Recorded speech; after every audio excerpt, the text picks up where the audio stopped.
what's going on, everybody? What's happening? What's up, Two Hit? What's up, PM Collector Boy? What's up, Satellite Sun? What's up, Nemrin? Hi, everybody. Happy Saturday. I hope you're doing well. I'm doing good. It's been a very, very low-key day around here today, as you might imagine.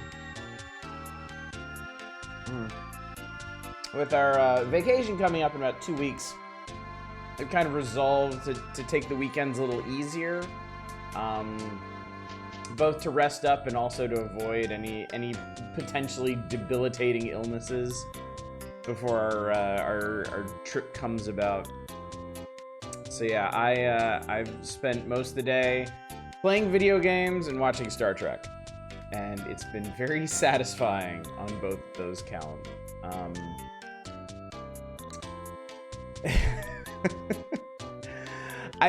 Last night feels like a fever dream to me. Like, I stumbled off to bed after last night's stream, and I woke up late this morning, and I was like, what the Christ happened? And I saw people talking about it on Discord today, and like, my own memories of it were just like muddled.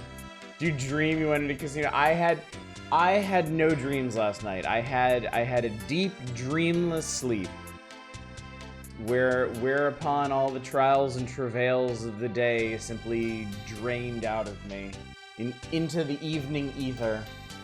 Also, good evening, Fury Fighter. Good to see you tonight. What a trip last night was. God. I may have also been a little hungover too. I had a bit of a headache. I've had a bit of a headache in general today. I'm in pretty good shape right now. I've been treating it, of course. Hair of the dog and all that.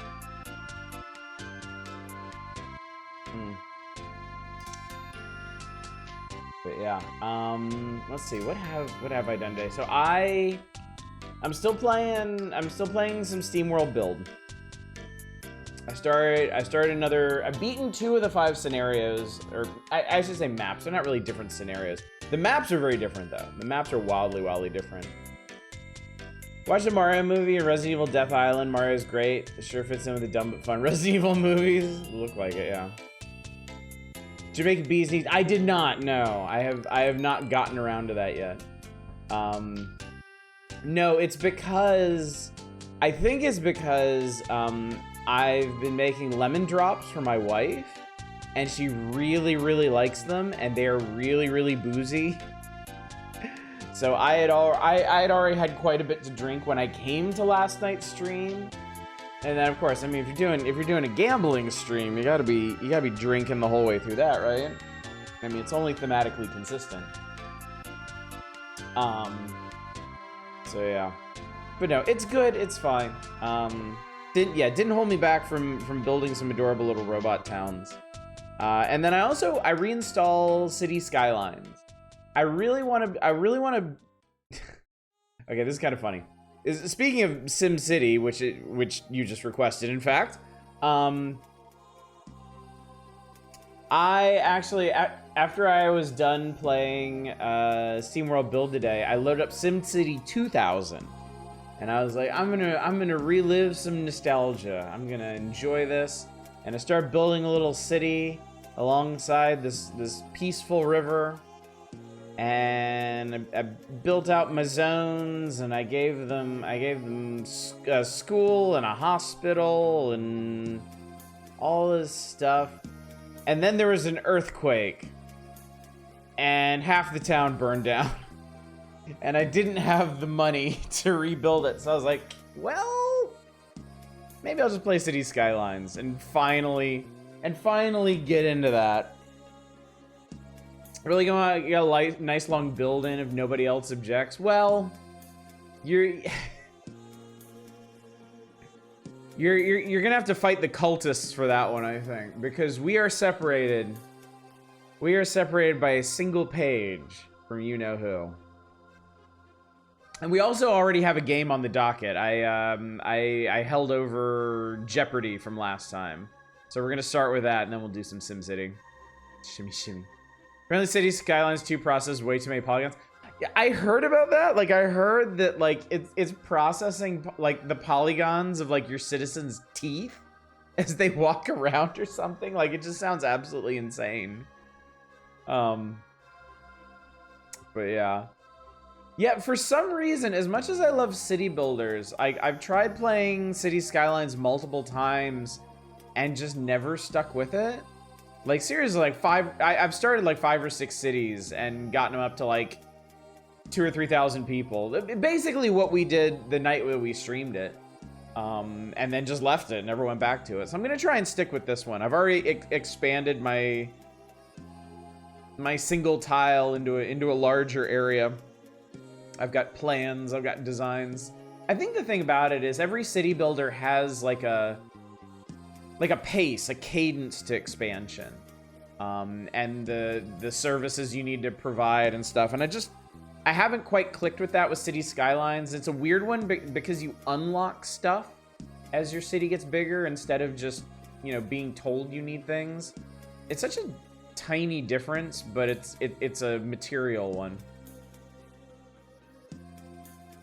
As Bubsy is on the scene, every magazine is in, he'll get time to shine. 2B's ass has more polygons than the Ocarina of Time. 2B's booty. So yeah, I've been building stuff today. I've been building things. When I got tired of building things, I crashed on the couch and I watched some Star Trek. I'm perilously close to the end of the original series. I think I have 9 episodes left. I think 8 or 9, somewhere in there. So yeah, depending on how busy I am this coming week, I might wrap it up and move on to the animated series, which I've never even seen a hint of. They find Spock's brain yet? Yeah, that all went pretty smoothly, all things considered. Spock was not really so inconvenienced by not having a brain. What's up, Arcane? Still enjoying the Vegas trip last night, thinking about buying a radio. What's up? I'm still recovering from it, I suppose. I was just telling everybody how dazed I was getting up after that roller coaster of emotions last night. I was gonna watch the Netflix RE live action series, so Death Island was out and watched that. I probably had more fun doing that. I feel like I haven't heard anything good about the RE live action series. Well, my first set of D&D dice today. I'm turning into a nerd. Oh, woe is me. Turning, you say. Turning, you say. Having this set of dice inside the little velvet bag is weirdly... Oh, God, yeah. We talked about it a little bit last night. The one thing I really liked about playing craps and Vegas stakes was the sound effect of them shaking the dice before rolling. Dice are just an intensely satisfying little thing. They are so nice. The live action Jill and Chris. There is a live action Netflix Resident Evil. I think it only ran for 1 season and it was not well regarded. I don't know which protagonists were in it. Now, what is the point of that?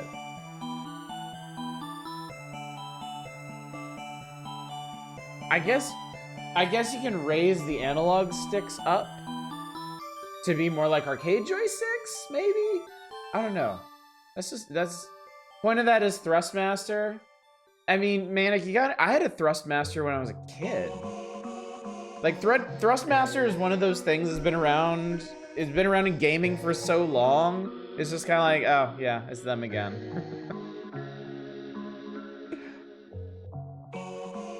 DMS guys are repeating expeditions, only expeditions that were ran this year. Too bad. I was hoping to snag some of the rewards I missed out on. Tend not to play expeditions, but you know, I never tried the expeditions mode in No Man's Sky, like ever.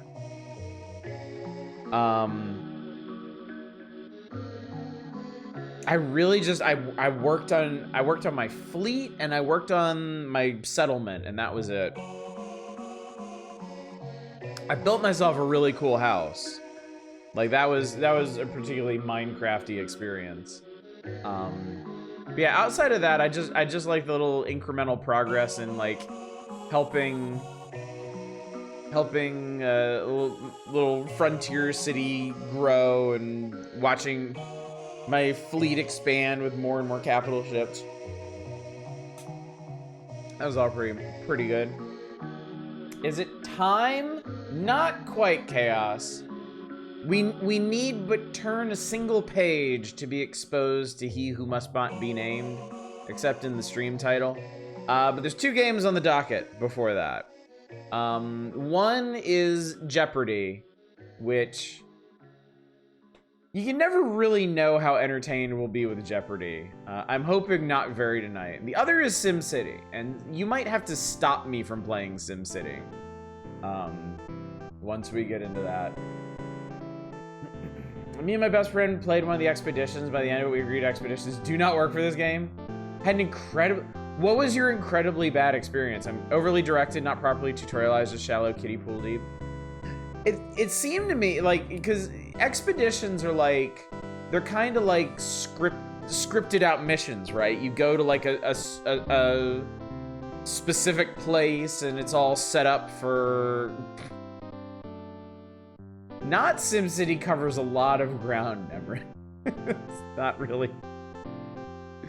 Not something that really tracks.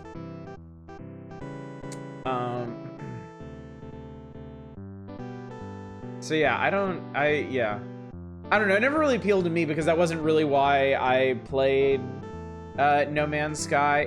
It sounded very like MMO mission-y to me. And I tend to avoid stuff like that these days.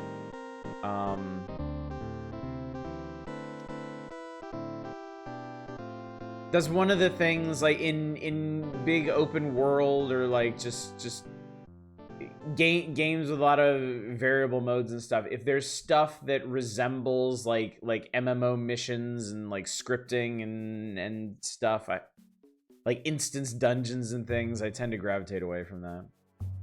Essentially, yeah, the game was like, go to this planet. The objective marker was 50 billion systems away as a bug, and we were only supposed to go to a nearby planet. It's buggy, but very handy. Ah, I gotcha. What's up, noodle mixing sound? SNES SimCity is very unique. I was shocked. It was my first SimCity. I was shocked when I went back years later and played the actual PC SimCity upon which it is based. And yeah. I mean, the core gameplay is the same, but the SNES SimCity just has a shitload more polish. It's just a much more polished experience. Made 2 friends deck cores, one's dice rolling instants and sorceries. Others stealing other people's stuff and sacrificing them for you gain off of. Oh, that's interesting. Very interesting. Started PC SimCity and was so surprised by SNES. I bet, yeah. I bet. There's a number of little, like, offshoot SimCities. Like, there's 2. I was always fascinated by this because during the era of the Nintendo DS, I lived in Japan. And so a lot of the Nintendo DS games I got, I bought Japanese copies of things. And there were these 2 games that I was always absolutely fascinated by. And like the specific name escapes me. Hang on.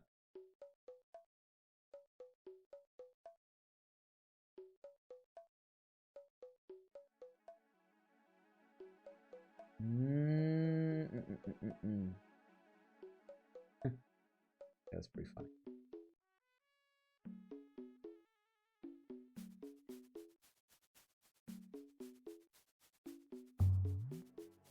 Is that what I'm thinking of?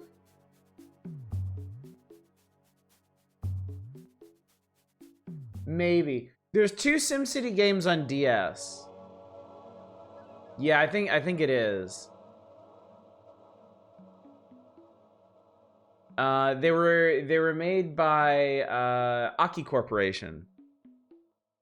Basically, EA licensed out the SimCity development to a Japanese company, and they made 2 SimCities on the DS. That, like, the first one is made out of the bones of SimCity 3000, but like much like SimCity on Super Nintendo goes in like very different direction. So, and I always wanted to get them and I never did. And I didn't realize that they were they were translated, they were localized and brought over to America. So maybe I should hunt those down at some point. Here we go again. Ooh, I lived in Japan. Ooh. What's up, Eva? How you doing? This is the last night to vote for community night. Oh, interesting. I haven't really been paying attention to the whole community night process, so I'll be good and surprised at whatever y'all are gonna make me play. I suppose whatever it is, we could play it next Friday. The rest of the game is still fun. Expeditions left is quite cold. Give him a try. Maybe the structure has changed. Yeah, I might give him if I ever go back to No Man's Sky, I might be in the mood for something like that. But, you know, it all depends. Sequel to a Doom wad called Eviternity? Eviternity? I did see, it's December 10th is Doom's birthday, right? John Romero has made another episode that he's releasing to go along with that. He made, he made one a couple of years ago called Sigil, I think. And this is the sequel to that. Excited for Hentai Game Community Night. Sigil is pretty good. I never got around to playing it.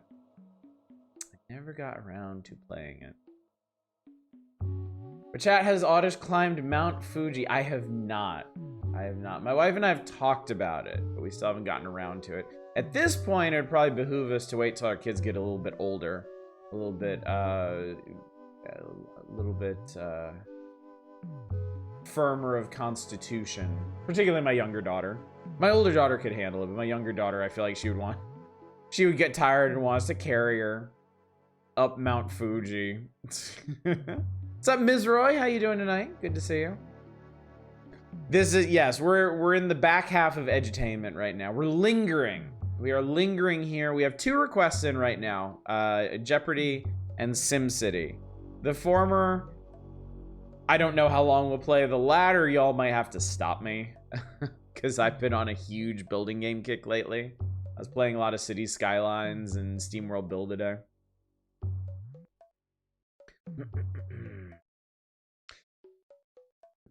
Marsha Toro wants to try a life simulator community night since it's her birthday. Life simulator. Life simulator. I could think of a couple different definitions of that. What exactly? Oh, like The Sims. I've actually been thinking about The Sims. I watched some videos. I know I've talked about Ambiguous Amphibian before. They have a channel on YouTube. One of the more interesting things they do a number of videos and challenges in The Sims, both in the most recent Sims, but also in the original Sims. The original Sims is the only Sims that I ever played. I played it when it came out.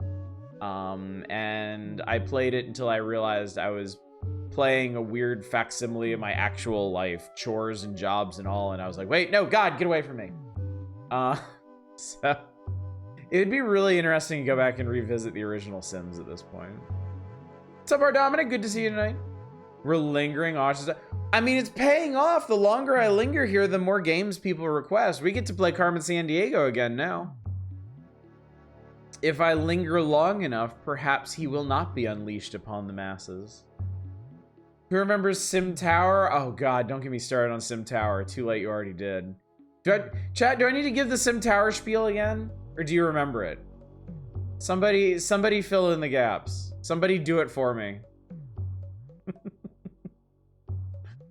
Most interesting part of the new Grim Dawn update is the fact that potions don't exist as items anymore. They're skills now. Yeah, I saw that. I want to play Grim Dawn again, too. Now I can't decide. I can't decide if I should start playing Grim Dawn again now, or if I should wait until the next expansion and make one of the new classes or something. Also, I just happened to look at the current dev update for Stellaris, and they're looking at doing a massive overhaul to research progression, i.e. slowing it way down.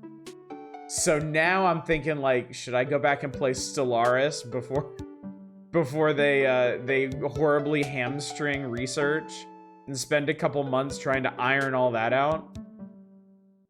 Anyone try this quick Stellaris Nexus? Stellaris Nexus. I haven't tried it. I've seen it. looks like Stellaris in the same way that like Civilization Colonization was a Civilization game.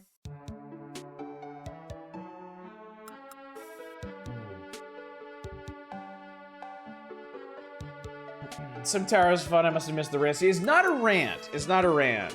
And Mizra. Okay, so here's the deal. Yeah, Grunt Fodder knows.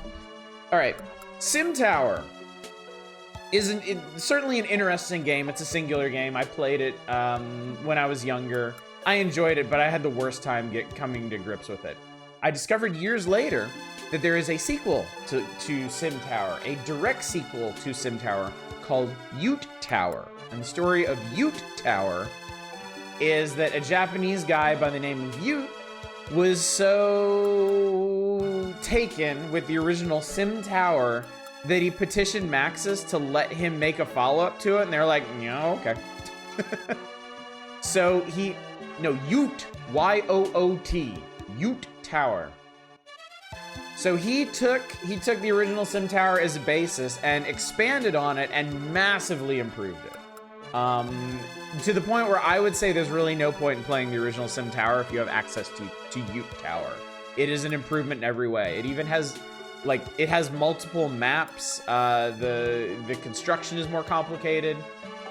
Some of the systems in it just work a lot better. Like, I don't know if you ever tried to build, restaurants and fast food stuff in the original SimTower, but they kind of just didn't work very well. Everything's balanced a lot better in Ute Tower. It's just a better game overall. Then, if you're a big fan of Ute Tower and you're enjoying that, there is a modern love letter to old SimTower and Ute Tower called Project High Rise. And that is miles better than SimTower or Ute Tower. And I would heartily recommend that. I have played a ton of it. I own all the DLC. It is great. It is a much modernized and refined version of tower building. Also, if you wait for a sale, you can get it for like $5. Just saying. It has some additional interesting systems like handling like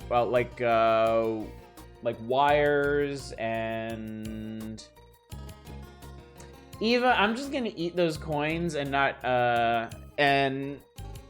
not recognize that request whatsoever, because you know how this system works.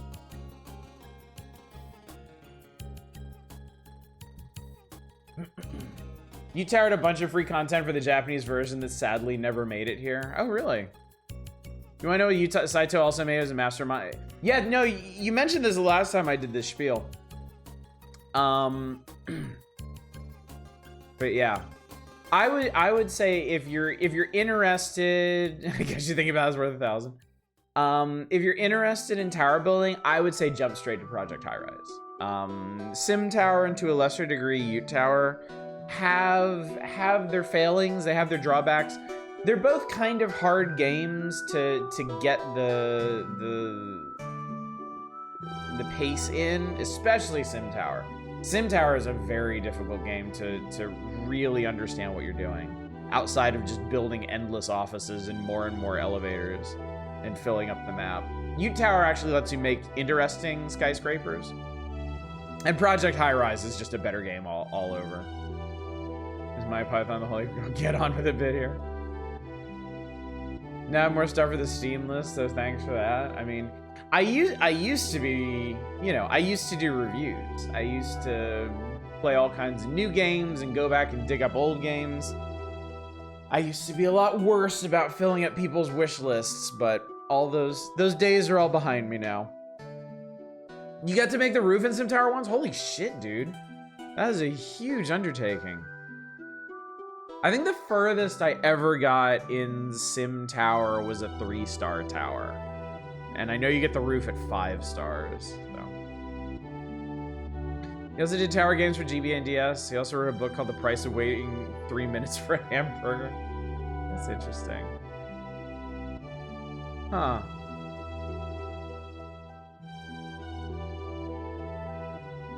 Yu Saito already had his own series called The Tower. SimTower is a really heavily localized version of... No way, I didn't know that.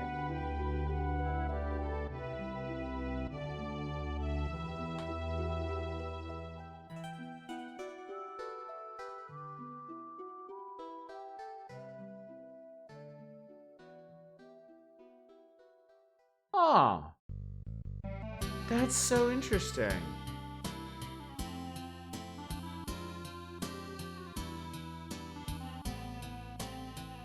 Oh, so Saito was influenced by the original SimCity, and then ended up making a tower sim game.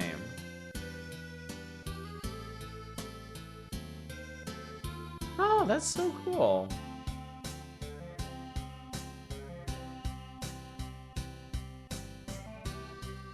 Oh, well, I appreciate that correction. That's so fascinating. What's up, Lord Crispin? Good to see you.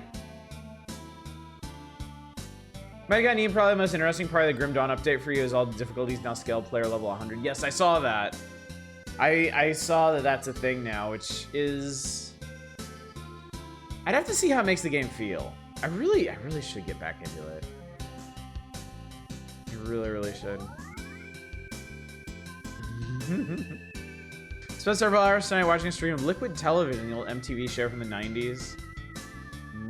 I would actually like to see that. I really liked all those weird-ass haunting cartoons. Did a 3DS game called Aeroporter. That's an airport management sim. Never played that one.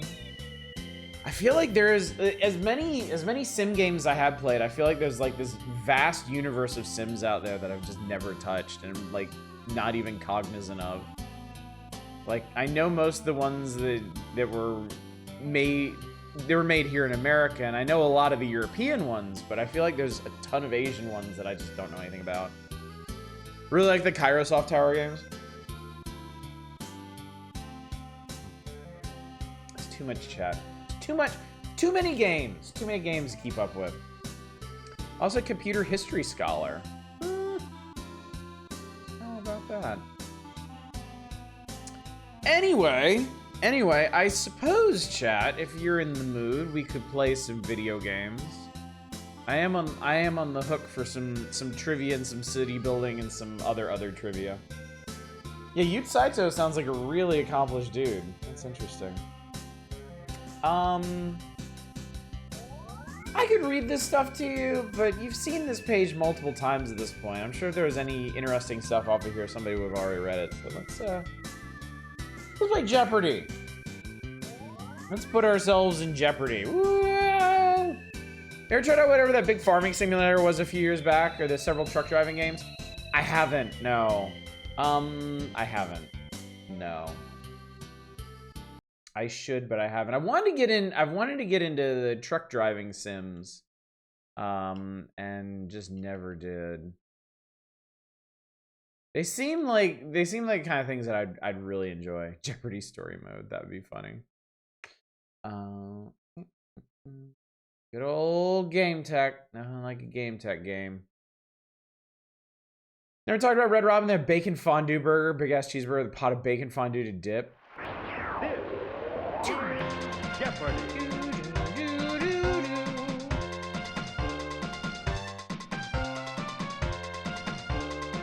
Yep, we know. How many players? It's 0. I should make the game play itself. Yeah, I'll play against the computer. Say your name. Well, it's gonna be Bubby. Choose a person with the select button. That's the bubbiest looking guy we got. There we go. Farming sim you could download for free from Netflix. From Netflix? Plastics. Alphabet soup. American history. Banned books. Screenwriters. Quotes. Nah, I'm good, video game. We want to start with chat. I'm gonna start with alphabet soup. The answer is Churchill's symbol for victory, or the Roman symbol for 5. Yeah, that's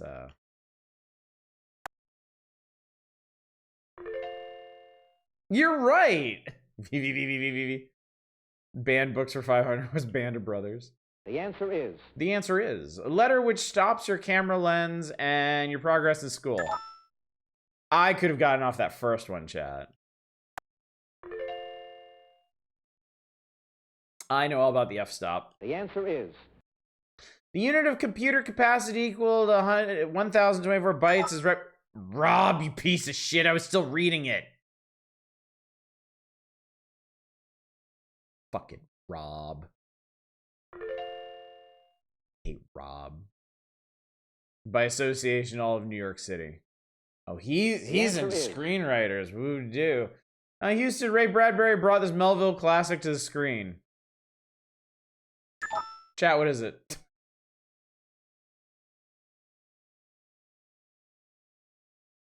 Somehow I don't think it's Ghostbusters. Moby Dick?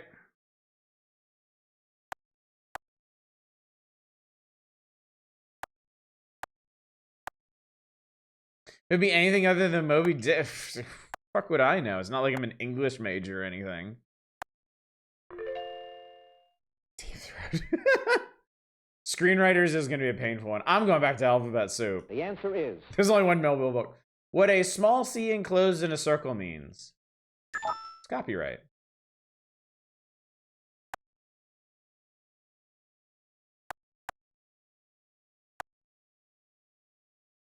Oh, I went the wrong way. Every time I play this game, I'm like, why didn't they put the letters on 2 lines? Why is it only on 1? I hate it. Chinchilla. The answer is. Followed by the letter expresses the ultimate degree. Nth? N? Oh, yeah. P. The poof degree.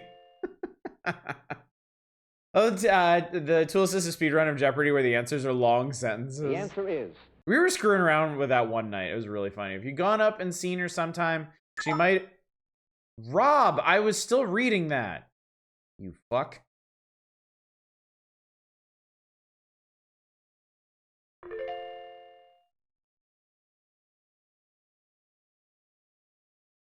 Oh boy, banned books, chat. Is. Calling him an anti-red rebel, East Berlin schools banned this rodent's comic books in 1954. This rodent. These contestants has the most gorm. I think probably the lady. I think it didn't. I think Jenny. I think Jenny is the most God, this guy fucking loves screenwriters. Oh my god. Star of Harold and Maude wrote Pat and Mike with her husband, Carsey. I don't know any of these people. I don't know what the hell any of this means. Ruth Gordon, who the Christ is that? I don't think it was Hitler. I don't think Hitler had a profitable screenwriting career. If he did, he probably would have thought differently about the whole, you know. Louisiana purchased stamp from the U.S. efforts to buy this port city.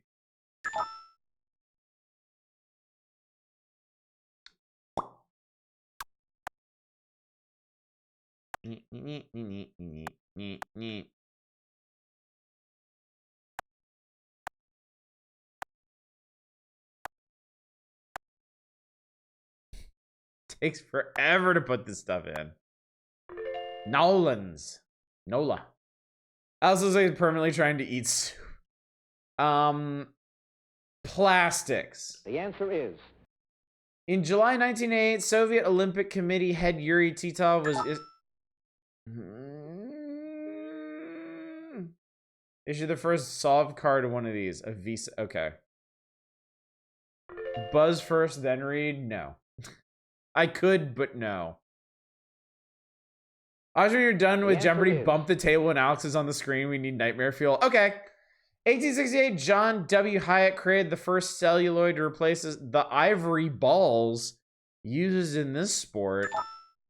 Chat, what are the ivory balls? Billiards? Oh god, is it pool or billiards? Let's do billiards.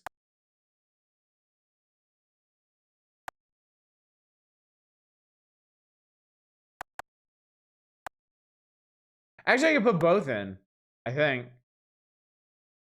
After what we discovered last time. If I have time. We go billiards? Alright, we'll go billiards. You're right. We look so smug. The answer is. Meaning, upon oxygen, it's any of the resins that form a strong adhesion.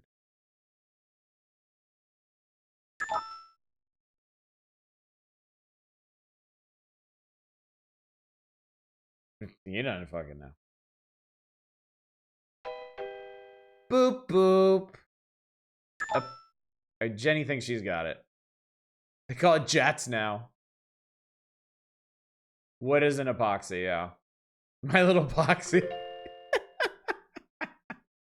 That sounds like disease. Fucking screenwriters, get over yourselves.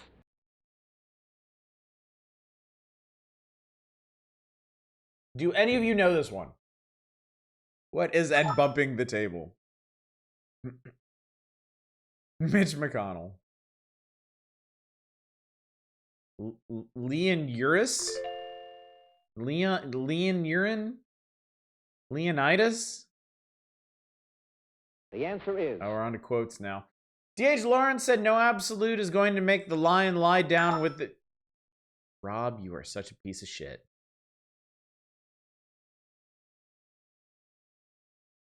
Okay. You're right. We haven't even gotten to the Daily Double yet, chat. The answer is. In the nursery rhyme, the lion and this animal are fighting for the crown.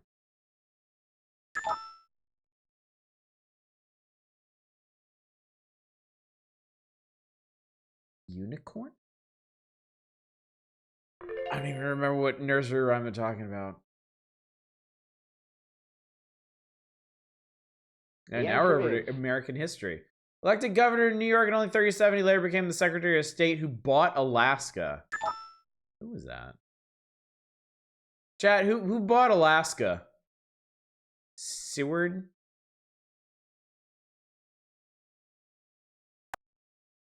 Sarah Palin.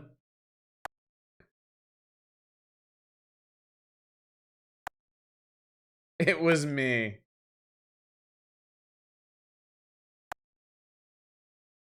In my defense, it was at a discount. We'll never forgive you. You're right. Seward's Folly, as it was called. Give me more American history. Fuck it. He was the judge on the original Watergate case. Chad, who was the judge on the original Watergate case? Wasn't Ito. Wasn't Judy. Fuckers. It was. Deep Throat is not the answer to everything, even if it should be. Sirica? Mills Lane.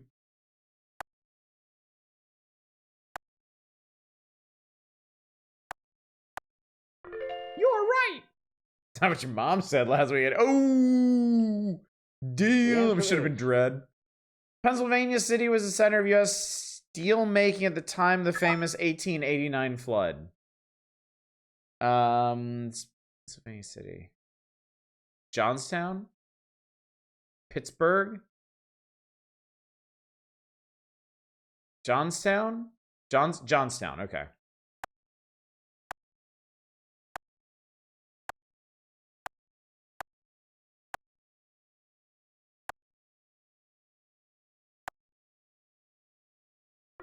You're right.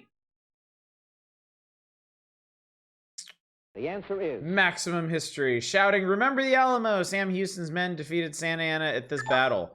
Rob? Did the little stop come off the bottom of the screen?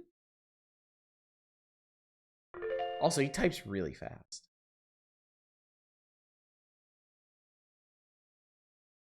The answer is. Charles MacArthur and Ben Hecht adapted Wuthering Heights for film, but not this, their own 1928 hit play. Robbed again. Almost like he's not human. Front page. Cool.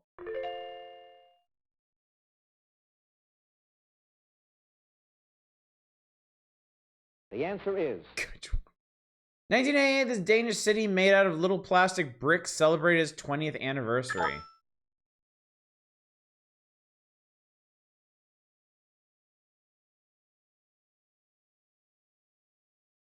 Would that be Legoland? Is Legoland that old?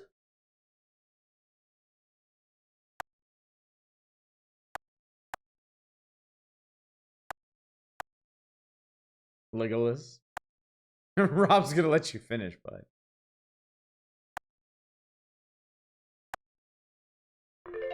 Holy shit. I did not realize original Legoland was that old.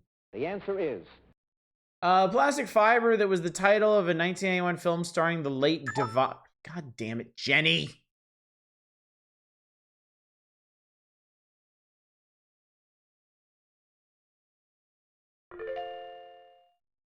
Pink, yeah, it should have been Pink Flamingos. Pink Flamingos are plastic, as we all know. Oh, shit! She's wagering it all, chat. In 1932, 500 copies of the James Joyce novel were burned by the U.S. Post Office. Why the fuck would you burn Ulysses? Nobody reads it anyway.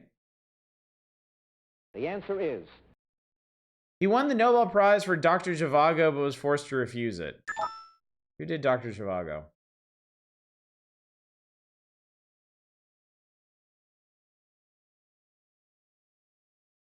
Pasternak?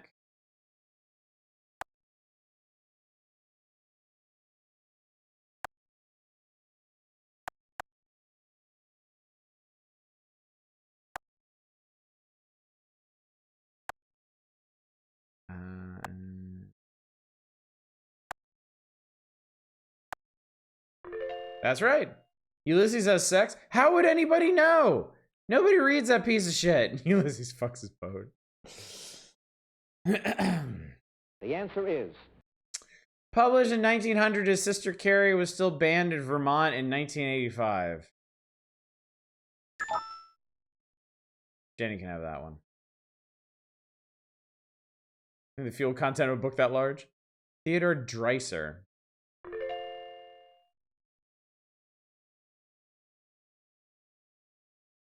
Quotes, okay. the answer is Song in which Elvis sang, I don't want to be your lion because lions ain't the kind you love enough. Does anybody know this old-ass Elvis song? Teddy Bear, thank you.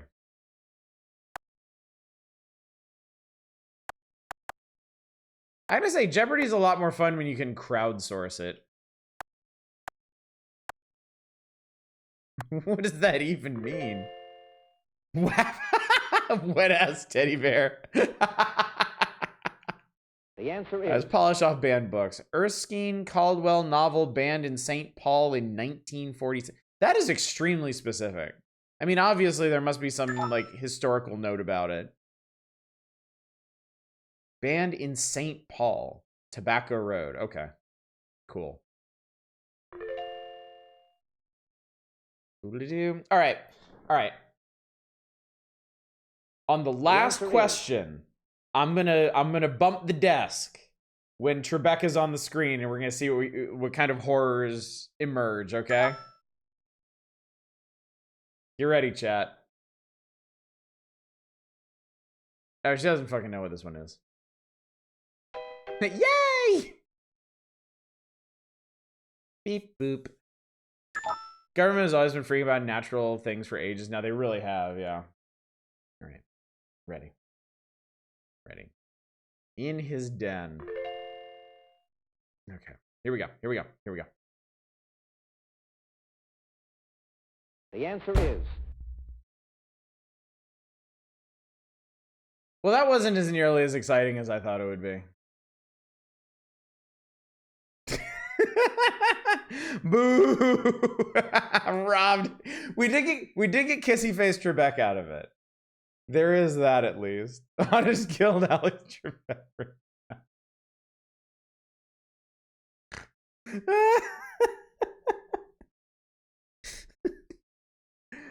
The prophecy has failed. Bump it again.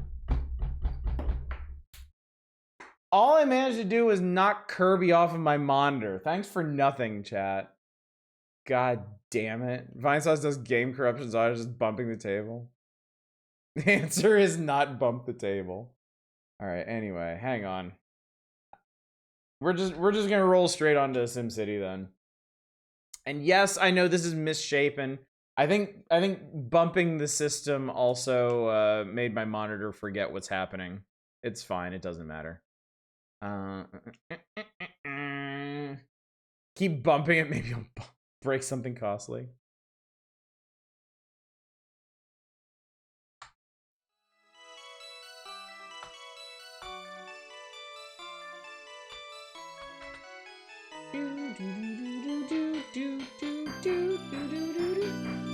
'89, yeah.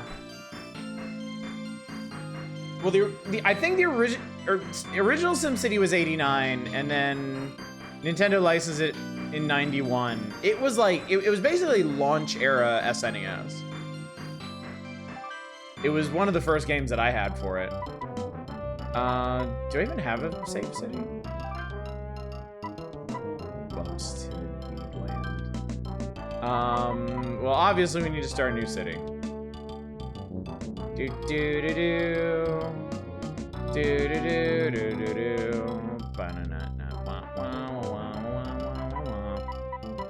me a 3-digit number, chat. And not the weed number and not the sex number, because I'm pretty sure we use both of those. Shadows, how are you this bad at following directions? 511.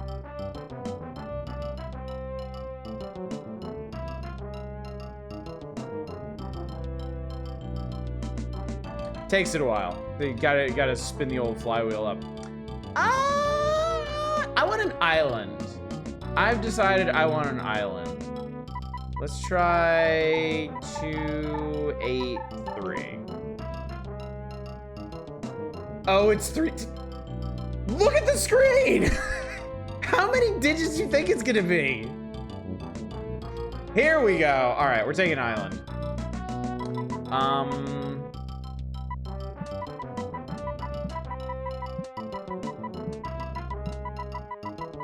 Welcome to Bumptown. We're gonna play on easy, because why would you ever play on anything harder than easy in a SimCity game? SimCity games are not meant to be challenging, they're meant to be fun. When I actually watch this crap, you know, I'm not playing it for you, I'm playing it for me. I don't fucking care what y'all do. Sim games are meant to be fun? Big if true, yeah. Where do I want to... I'm looking for a place. You know, this should be fine, I think. So think of SimCity stream with a wheel of all the disasters where every 15 minutes you spin for a disaster and have to weather it. Be fun. We could try that sometime. It would depend heavily, and I mean heavily, on the SimCity. Because like I was saying earlier, I was playing SimCity 2000 earlier today, and one single earthquake like wiped out half my town. You build your power plant just directly adjacent to the sea? Yes. Obviously, yes. Thanks for poisoning the planet. It's OG SimCity. Nobody gives a shit. Nobody cares.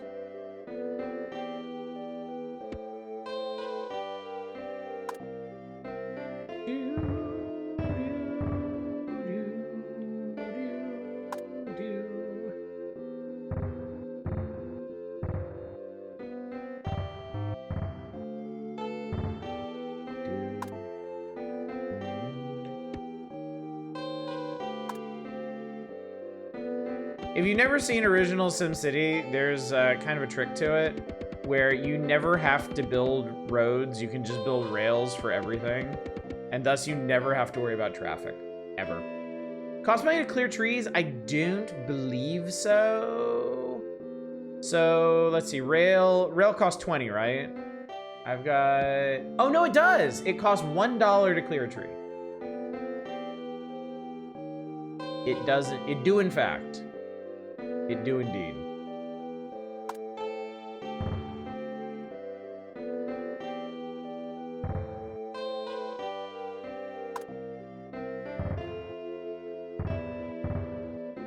Down there, roads and only train tracks would be so fucking loud. Yeah, tell me about it. Well, also, only one train car.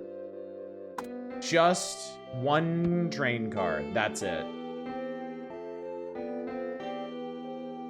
Well, Wright was definitely trying to say something about mass transit. That's one of the most interesting. I'm glad you brought that up, Ms. Wright. It's one of the most interesting things about sim games to me, because I think it's kind of impossible to make a sim game without expressing the developer's own opinions and prejudices in it. And I feel like that's most apparent in like Civilization and 4X games.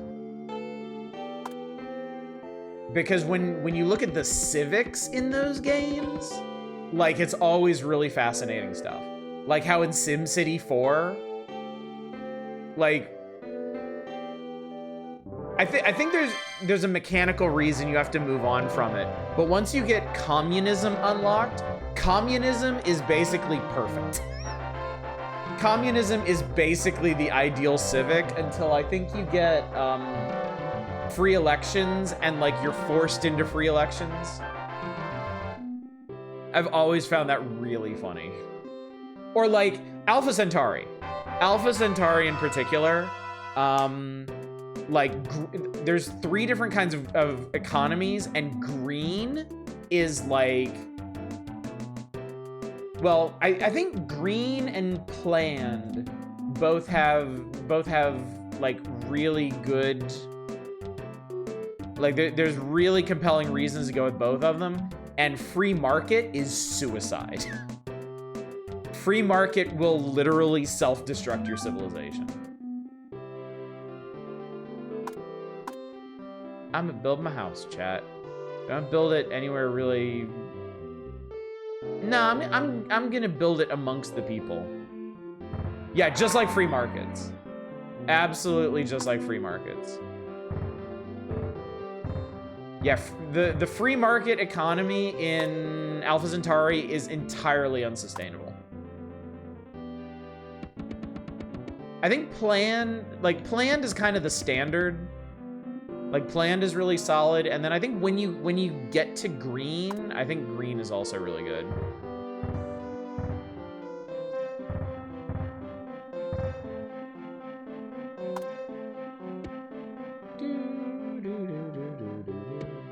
I need more roads, chat. I don't know why they call our economic system a free market. The cops keep making me pay for stuff. Apparently our pollution's very high, chat. I don't exactly know what the fuck they expect me to do about that, but our pollution's really high. I mean, in particular, in OG SimCity, you couldn't choose the density level of stuff. It just kind of happens. And you can see, like, they don't really even do densities. They just do, like tiers, basically. Low, mid, high, low, mid, upper, high, I think.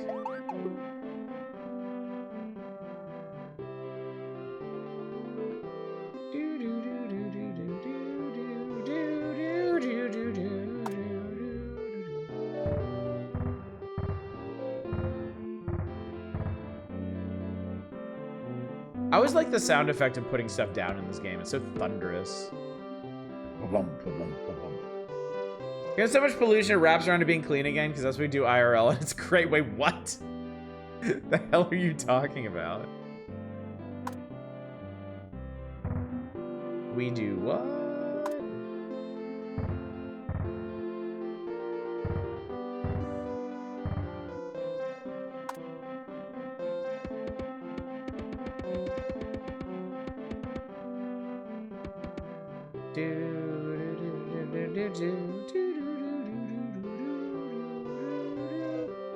Does anyone honestly expect Keynesian to be anything but theoretical?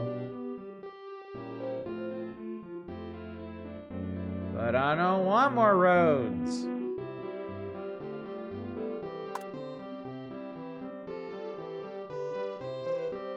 Actually, I guess I don't. Oh, wait. There's no road access to these. But there's an ugly little strip here. I'm just gonna run railroad tracks all the way around these trees. Just kidding. I'm gonna replace the trees with park. Because that looks so much better. What determines when the letters will be built upon? I mean, there's all kinds of background math going on. This little meter up here in the corner, the RCI meter, is telling you the current demand. So right now, there's minimal demand for residences and industrial, but there's major demand for commercial. So once all the commercial zones fill in, I mean, honestly, I could probably just build some more commercial zones like right now. In fact, let's build them over here. We'll do a mixed use block. Gonna run a train on these trees. I mean, at its most basic in SimCity games, you're really just following the flow of demand.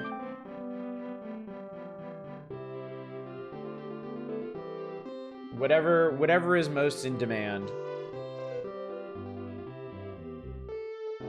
And it's all proportional. Like if you have, like right now, you can see residential demand's going negative.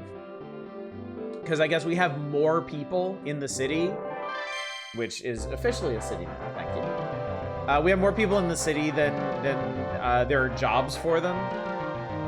So if we want to keep them, if we want to maintain them, we need more commercial and industrial zones.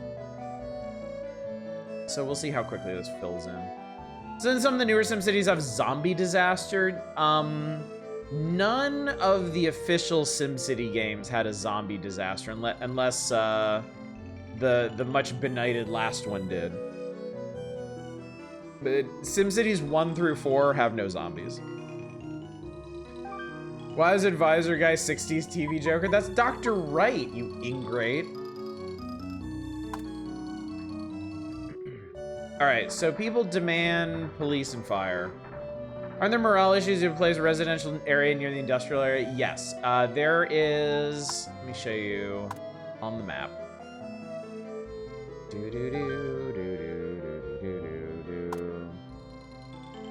It's pollution. Industrial zones produce pollution, and pollution has a significant negative impact on residential zones. I believe in I believe in OG SimCity, it doesn't actually affect commercial zone. So I think you can put a buffer of commercial zones between your residences and industrial and you're fine. I think. How's crime? Crime's pretty bad. I'm not gonna lie. We might have a slight crime problem.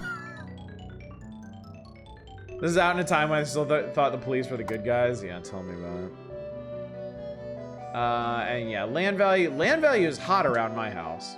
Also, I don't know if you ever noticed this, but the mayor's house actually gets bigger as your city levels up from like village to town to city to metropolis.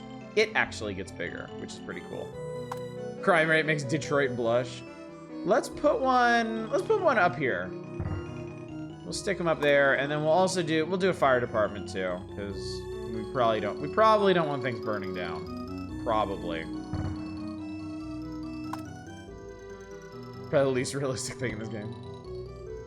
We don't need more residences, we need more commerce. So let's fence everybody in with like rows of commerce.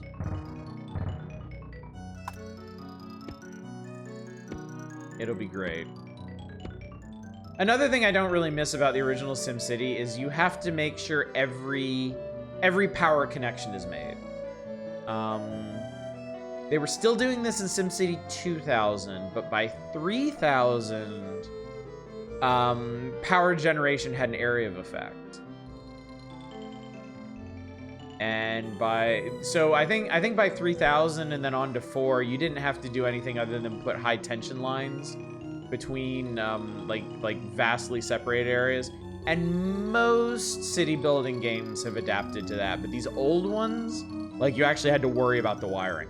Yes, 2000, you still had the same electrical system, plus they added piping. They added water concerns. And it was the same thing. There was no area of effect for pipes. Every building had a network of piping under it, and you had to make sure the mains were connected to them. Best part of this game is you don't have to worry about fucking pipe. Yeah.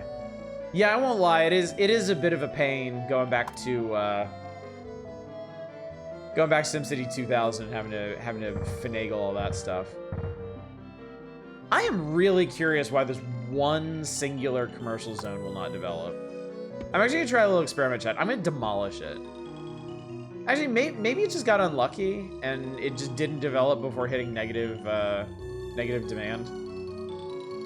These cities, I've never been good at judging how big shit really is. Seeing New York City proper is actually scary. I don't know how to feel about that.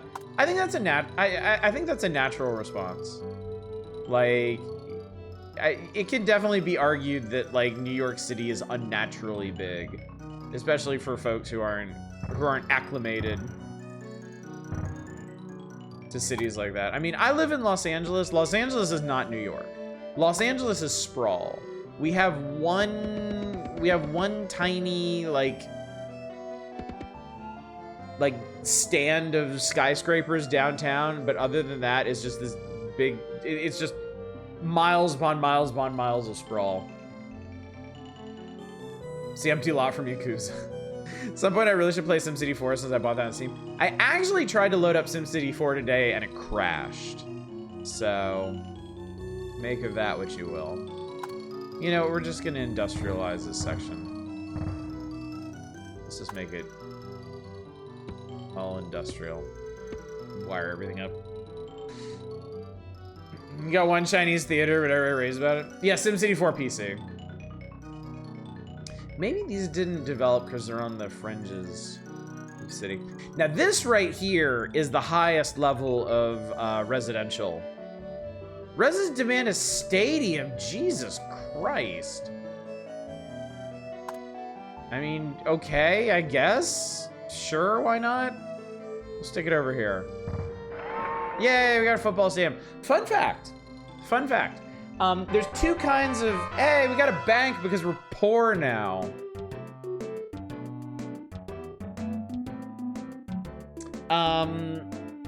You can get two kinds of stadiums.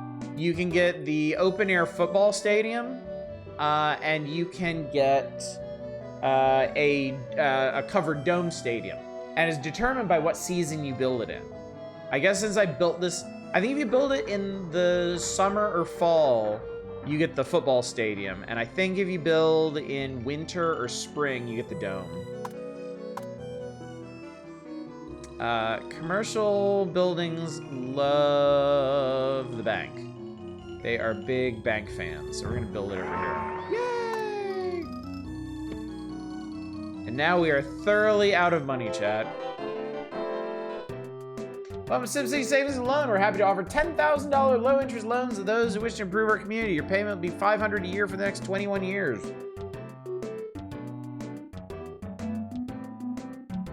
It's basically like a house mortgage. SimCity 4 was only for Windows and Mac, yes. Interestingly enough, there is a Super Nintendo version of SimCity 2000.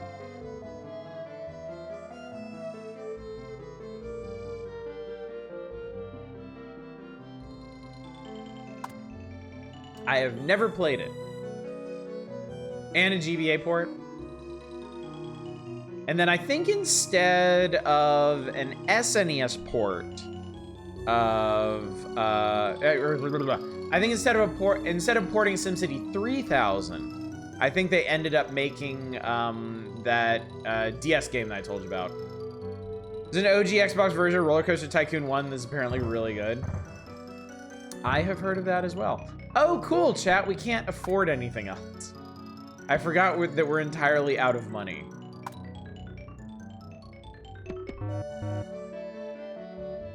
You ready for the most fun part of OG SimCity?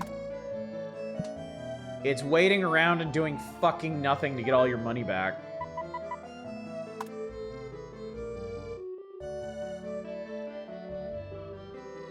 So at this point, you probably just let the game run for like an hour or so. Yeah, so you make your money back through taxes. And in this game, taxes are only once a year. They're at the end of the year. So basically, I have 1,000, and we played through 2 entire years so far, chat. I've already burned $20,000. Plus, I think year 1 our taxes came to like 500 or something.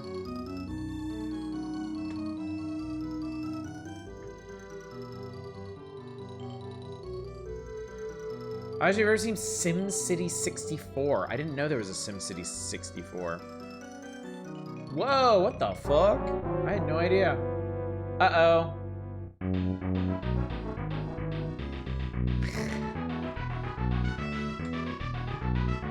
Chat, they're saying crime's a problem.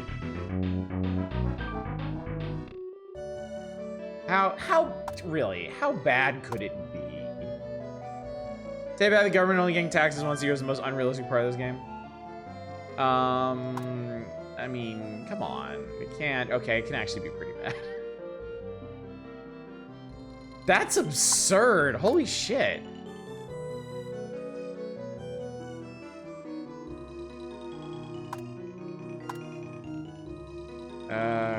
Great, okay. Hey, the children need a zoo. Let's build them a zoo. And more roads. I'm gonna build this zoo right here. Yay! And we're gonna build some residences around it. So just taking an unused commercial district and turning it into a PD. Probably just gonna slap it onto the end here. Down here on the corner. Like, let's just like, we'll just put it like there. It's fine. Everything's fine. Should I go outside? The world is your zoo. So yeah, the original SimCity has a bit of a pacing problem. Where it is... I guess because of the simplicity of the simulation, the stuff that you build develops almost instantly, which kind of, oh god damn, look at these. These are the fanciest residential buildings you can get, and I've got 2 of them.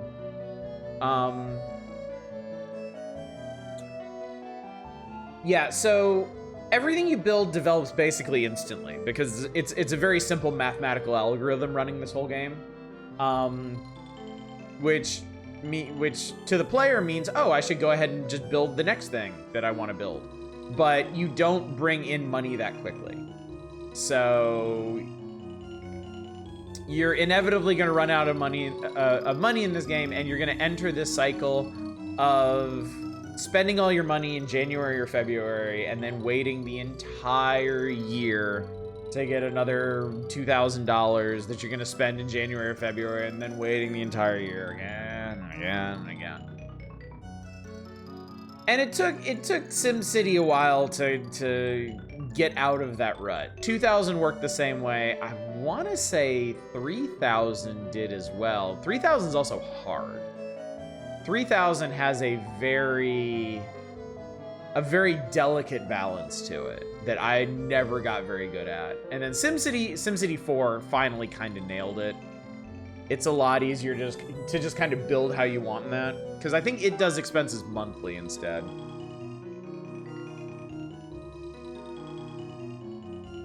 Now, to be fair, this is a very profitable city. Bringing in 2,000 a month ain't nothing to sneeze at. So let us expand our tax base.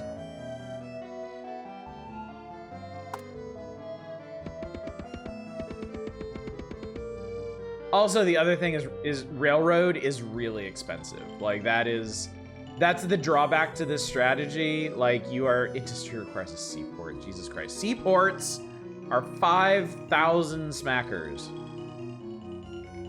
And they're never going to shut up about this. Like, ever, ever.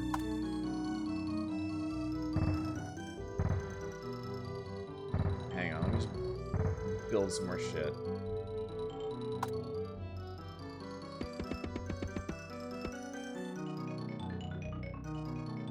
And we'll build a few more residences here on the edge of the city. Oh, I misplaced that one. I can't have this, chat. I can't do it. The rubble when you destroy buildings is really weird. I don't know why it starts as like crosses.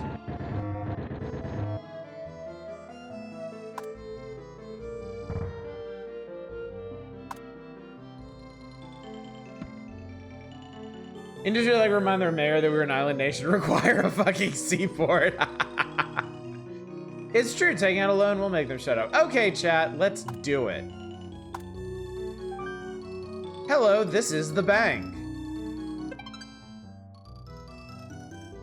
We've done it. By the way, what are the people saying about us?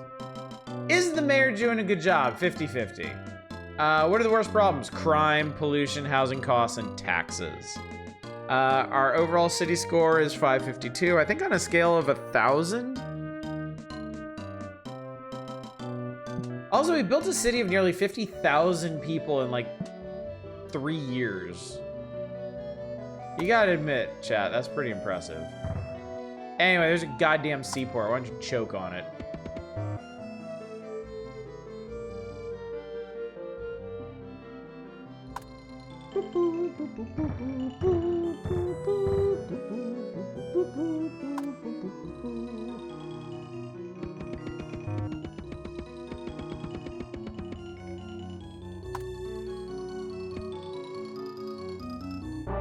What's your music budget? Pollution warning, smog warning, high levels of pollution are causing your city's air quality to... I don't know what they actually expect you to do about this, honestly. Like, you have to build industrial zones. Industrial zones produce pollution. Yeah, I think you're probably supposed to buffer them in with parks, but whatever, it's fine. It's fine, it's fine. Everything's fine, chat. Seaport have to be by the sea. My immediate instinct is put in the middle of the city. No, it doesn't have to be. Hey, we made the capital.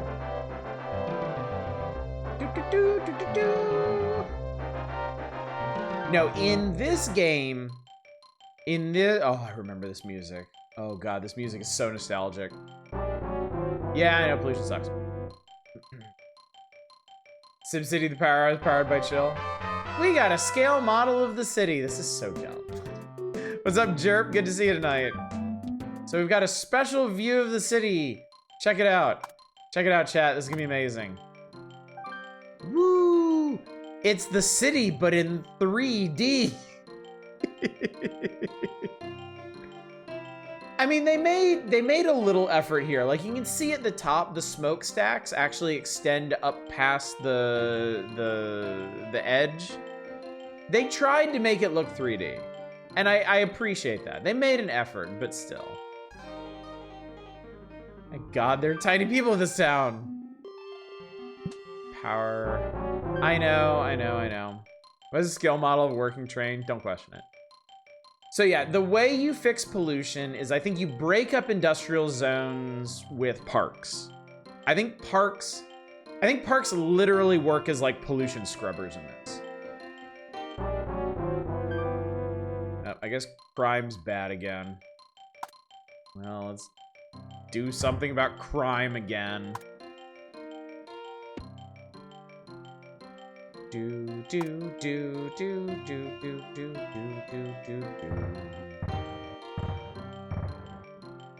build another set of residences down here. Anyway, what I was trying to say is, as regards the stadium, the seaport, and the airport are basically just release population caps on your city.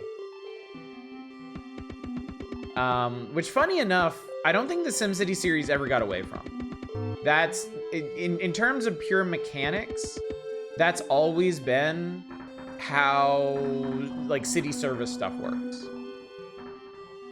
Your city will grow to a certain point, and when they demand a stadium, your population is basically capped there. When they demand, and I think it's caps on the different zone types. So I think the stadium alleviates the cap on residences. If you don't build a stadium, like residential demand will cap out. You can keep building commercial and industrial, but without the people to fill those jobs, the city won't expand. Seaport does that for industry. Airports do that for commerce. Ever seen the Magnasanti? Yes, dude, Magnasanti is so fascinating. And like the presentation of it is amazing. Like how weirdly intensely dystopian it is. I love it. Oh, actually we don't need commercial, we need industry. Make this game perfect as a side scroller.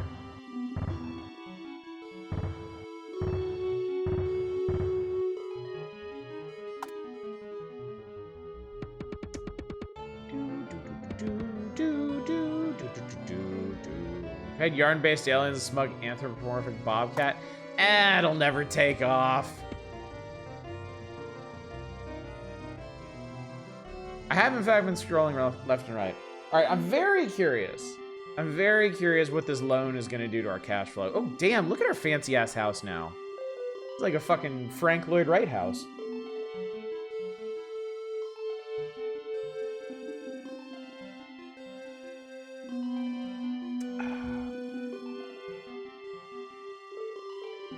Also, how nice it must be living hemmed in by all these high-rise apartment complexes. Also, I did put this on the fastest speed, didn't I? Yes. The game is currently running at the fastest possible speed. I mean, that's not bad at all. Even with the loan, payments, yeah, we're still pulling in 3,000 a year. It's a fairly successful city, chat. The system works.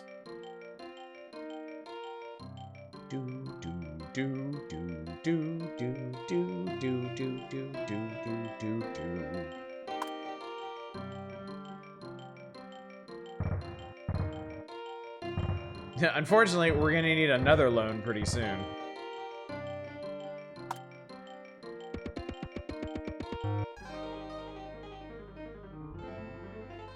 Why not bump it up to 8%? Okay. Boop. $3,000 a year for a city of that population should be, by all accounts, failing. I've always assumed, like, obviously they're abstracting numbers in it. I always kind of assumed as a kid, if you just multiplied everything by 1,000, like it would make a lot more sense. The game have inflation, so you eventually have to increase taxes, staunch thought. No. I think ideally you I don't know how the logic works for taxation in this game, but I think you pretty much just leave it alone. I think you just kind of don't screw with it.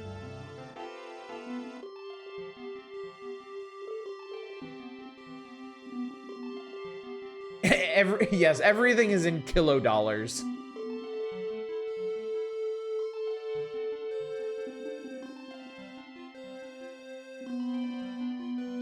I'm sure that'd be a mod for one of the PC games, like realistic economic recession. Actually, it's really interesting the way people took to the SimCity games. Like,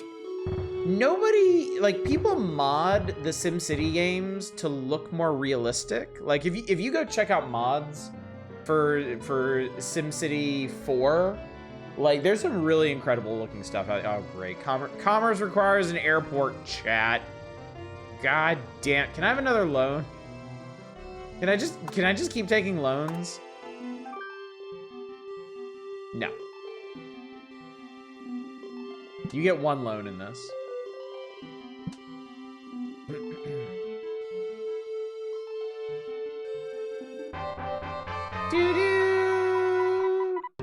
Amusement park or casino. Why don't you build an amusement park or casino for your city? The amusement park will attract people to the nearby zones, while the casino will bring more money to the city. Which do you prefer?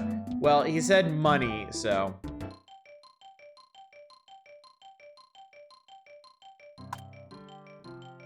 Oh shit, we need more power.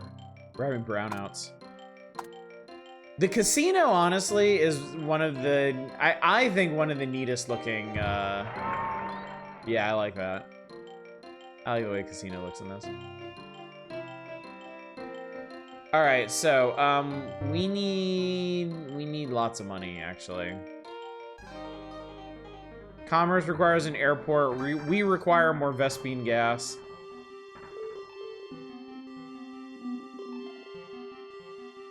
Everybody wants something, chat. But yeah, like for SimCity 4, people have modded in all kinds of special zones and tiles and puzzle pieces to make your cities look as realistic as possible. Nobody ever mods SimCity 4 to be more realistic on the back end unless that literally makes it run better or smoother than the existing game.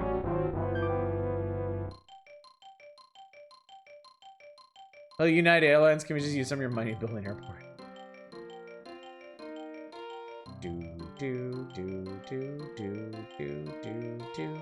I want to see how much money we're gonna get at when the year turns over, and then after that, I think I'll be ready to move on after that.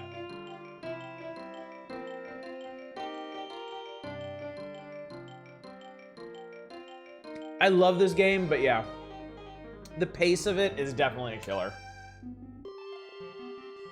Having to sit around and like fast speed in this is not fast. It's like normal playing speed. I don't even know why the other speeds exist. Get 300,000 people or whatever the last tier is. It's 500,000. Megalopolis is 500,000 people.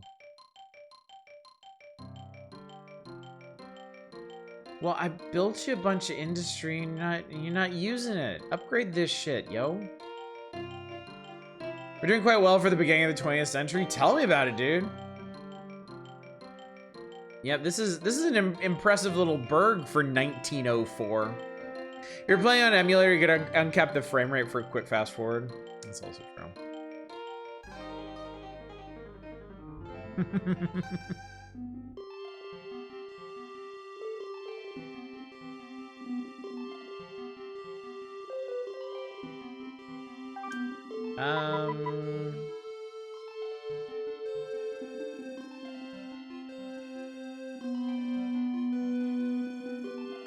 That's not too bad. Yeah, the money building is a bank. This is a bank. Bit on the nose. Oh, I can actually build another power plant. And then not much else, but hey, I can build another power plant. Let's see.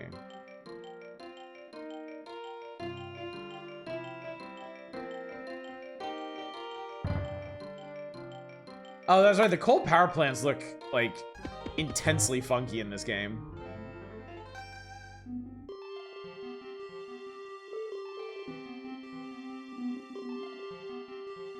This disaster in an airport a year or two after the Wright brothers flew their plane is hilarious. I guess I can give them some more industry. The industry they so richly deserve and demand.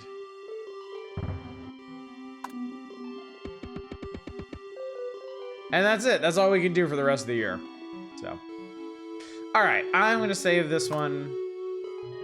I'm going to save over. Well, we made it further than Weedland, so I'm going to save over Weedland. And then we're going to end.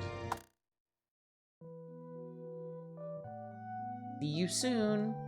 Goodbye. Yeah, Bloodpool won't fit. City names in the original SimCity have to be 8 characters or less. All right. Guess who we're tracking down again?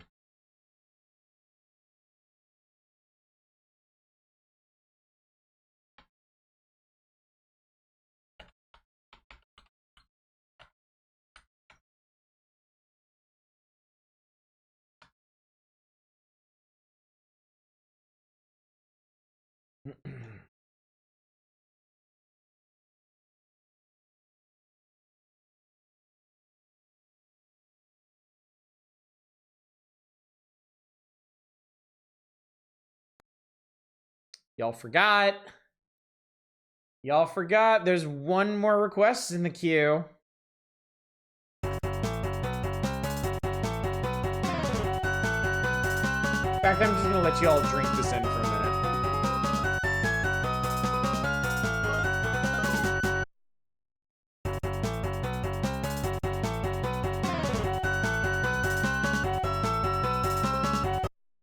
You're right. Very perceptive, Eva. The equivalent of hearing an empty click when playing Russian roulette. She's in Portugal calling it now.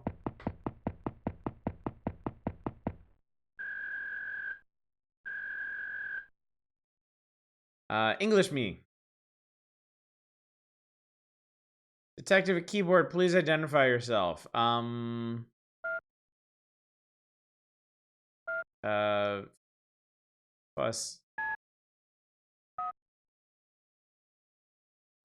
Bubsy.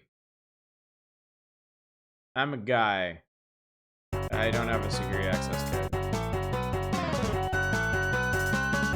Welcome to headquarters.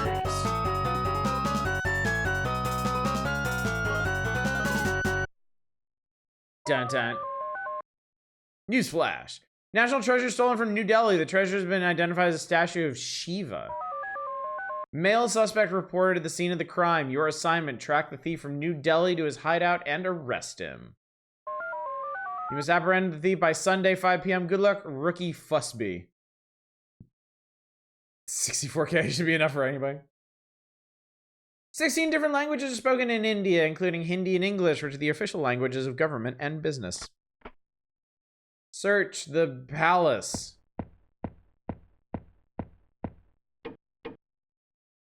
A reliable source told me he drove off in a vehicle flying a red and white flag. Okay. Search the bank. I don't know why he would go to the bank, but... Reliable source told me he changed his money to dollars. Alright. I guess we'll search the airport too, while we're here.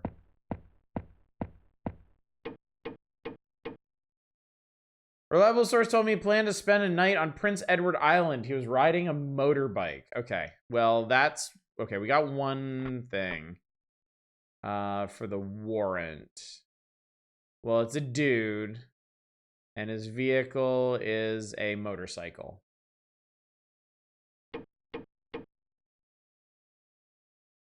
There's only one guy that drives a motorcycle? Seriously? That was easy. Anyway, we're going to Montreal. That was wildly easy.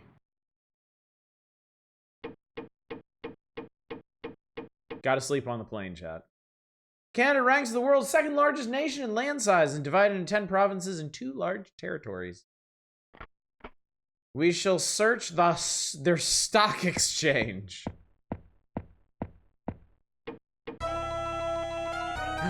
Dun dun dun. He's got training wheels. A vile henchman. You must be on the right track. I heard he planned to corner the silver market. Okay, great. Is he at the library?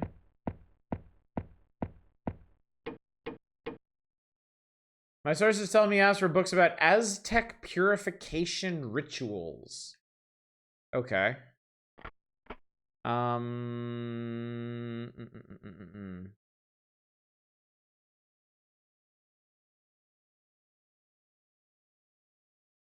Is that Rio?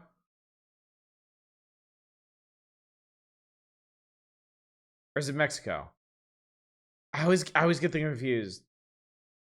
Incas, Mayas, Aztecs. I always forget which one was where.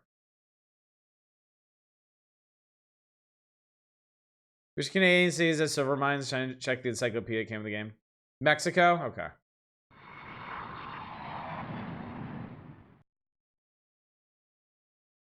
Incas were Peru. Aztecs were Mexico. More than 18 million people live in the metropolitan area of Mexico City, the largest city in Mexico, and Mexico's most famous mountains is that one. Is that mountain. That mountain. It's confusing. Let's go to their... Mexico City has a palace? Do they have a palace? All right, well, we're on the right track. I saw the person you're looking for, and he drove off in a vehicle flying a red, white, and blue flag. Why do these criminals drive around in cars with the flags of where they're going? Like, that seems unwise. Is that like some kind of mandate from Carmen herself? All I know is he planned to take a guided tour of Siamese Watts. He said he didn't like seafood. Okay.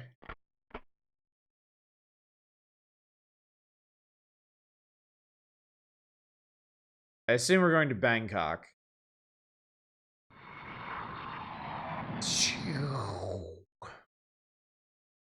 Bangkok. Located on the Indo-Chinese and Malayan peninsulas, Thailand is the only country in Southeast Asia never to have been governed by a European power. Nice. Lucky you. Let's go to the foreign ministry.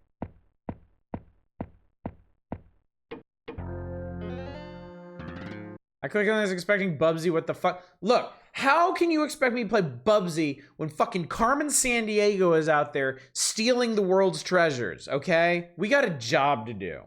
Get your priorities straight. Suspicious person was here and he left in a vehicle flying a green and white flag. He talked about great mountains. Huge tracts of land. Priorities are Bubsy. I heard he left in a catamaran flying green white flag. He was riding a motorbike. What? I'm gonna check the hotel. Not all the treasures. You're still. Aww. Suspicious person was here and he asked about the exchange rate for francs. Okay, well, that makes that easy. Or not.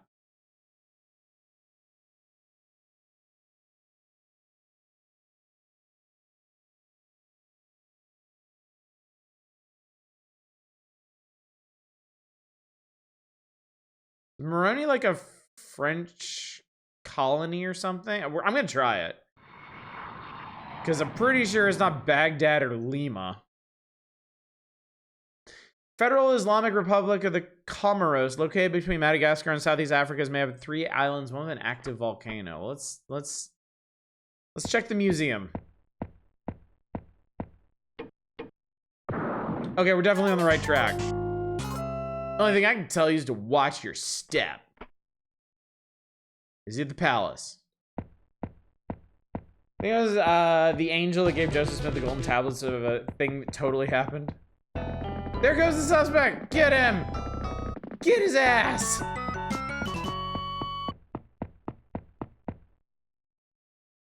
Welcome to jail. Population U. Thanks to your help, the New Delhi police have apprehended Nick Brunch. Nick Brunch had the loot, a statue of Shiva, which will be returned to the grateful residents of New Delhi. We here at Interpol thank you for your good work on this case. Good job, Fubsy. You have earned a promotion. Your new rank is Sleuth. Sleuth Fussby. 4 more cases until your next promotion. DBT is always... Oh, that's interesting. So it seems like whatever name we put in, if we use DBT as our code, we'd be able to skip straight to sleuth level. No, I'm not ready for my next case. Goodbye.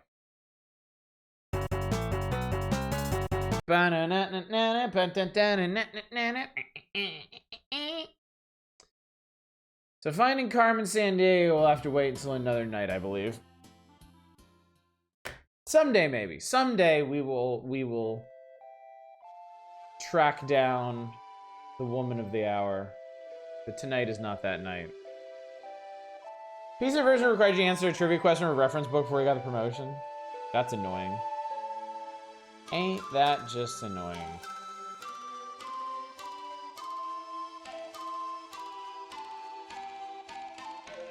Someday we'll turn the page. Don't lie to me. I don't think I can delay it any longer, chat. We did that. We did that. Our obligations have been paid. It's done.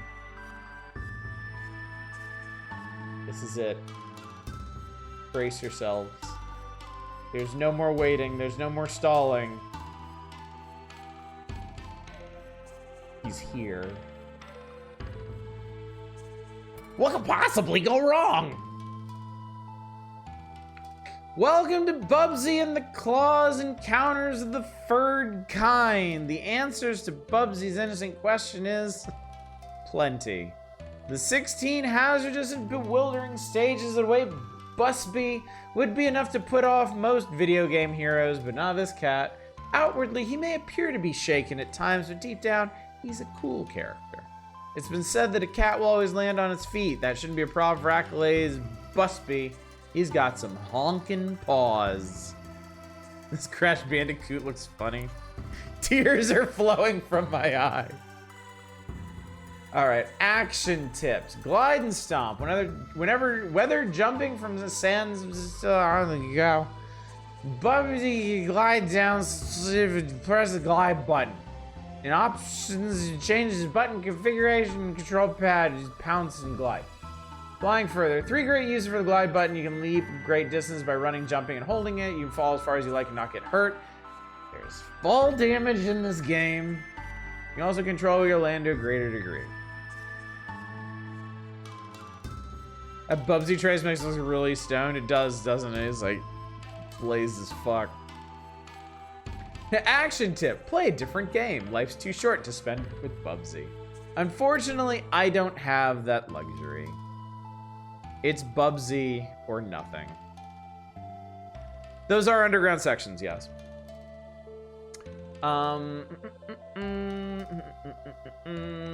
Chapter 1 is Cheese Wheels of Doom. Most important thing for you to do in Chapter 1, besides survive and reach a goal, is to acclimate yourself to the game's play control. It may take a little time to get used to Bubsy's speed and agility, but it's something you will quickly adapt to. Hey, he's talking about our Morrowind character, chat. All right, so the main underground section is in that first little town area. So we can go have a look at that, I think. What else they got? All right, chapter 4 is the fair. Chapter 7 is the train. Chapter 10 is... I can't even tell what this is. It looks like woodlands. Chapter 13 is like treetops. And then the last set is space.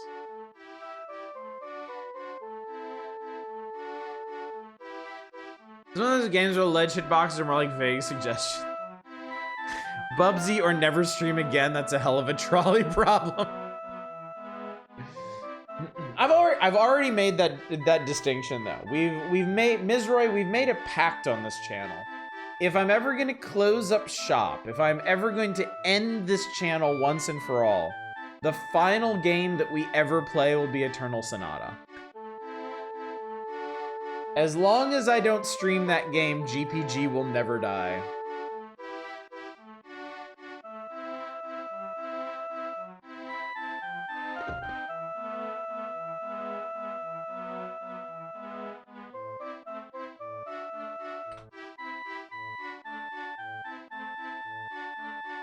Besides Rocket Knight Adventures, what are other of this era mascots had good games besides the usual suspects?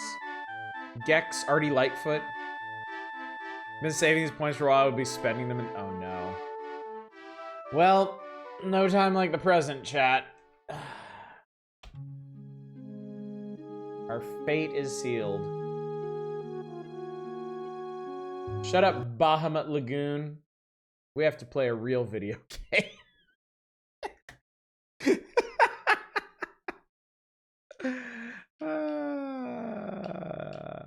Going to hell.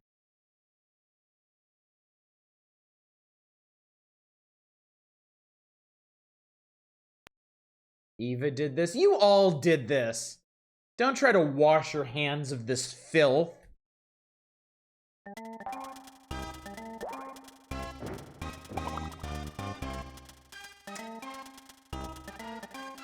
Here we go. I like it. Shut up! What? could possibly go wrong? God damn. I like it.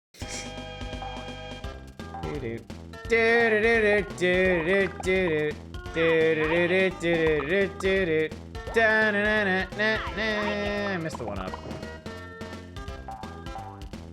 Nah, motherfucker, I'm getting that one up.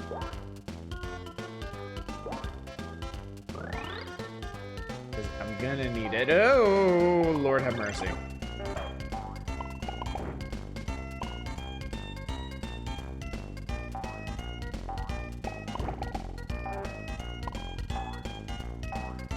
By the way, a quick reminder for anyone who didn't actually know, I actually own the physical copy of this game.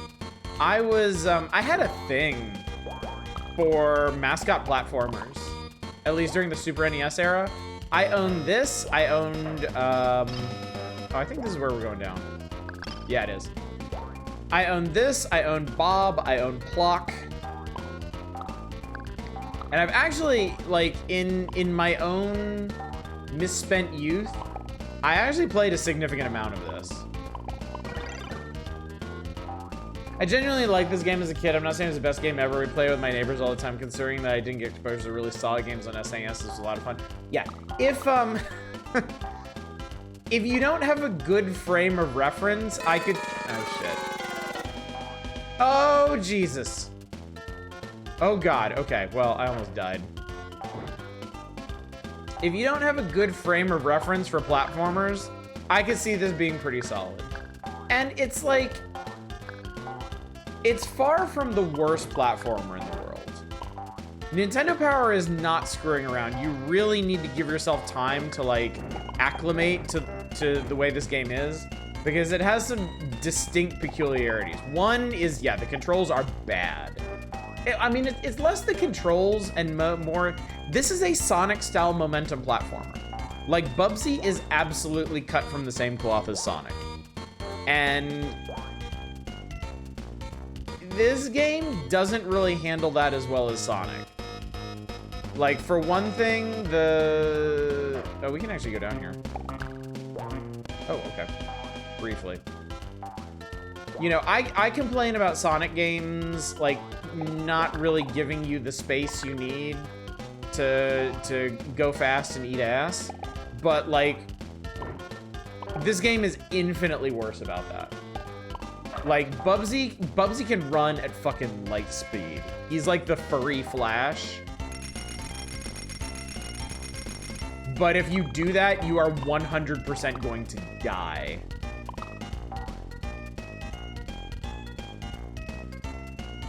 Oh God, I almost landed on the bananas.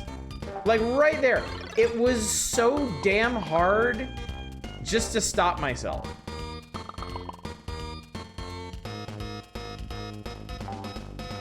It's not really as vertical as the Sonic. I would dispute that. Some of these levels are incredibly vertical, like stupidly vertical, like horribly confusingly vertical. This level isn't, but like by the time you get to the carnival, like there's the whole roller coaster construct thing to deal with, and then you get to the portal maze. Big, colorful, well-animated, isn't all that much fun or designed to feel good to play. I mentioned I don't like height. Bubsy trends to the right. That's the momentum thing. Like, look, if I run in this direction and try, if I run to the right and jump and try to go the other direction, like he gets sucked the way he was going. You get so much momentum in this game. And it's really hard to control.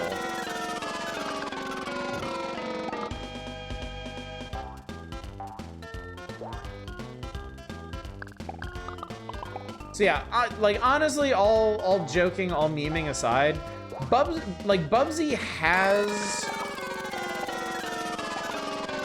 could have been a really solid platformer, but the play control and the level design kind of ruins it.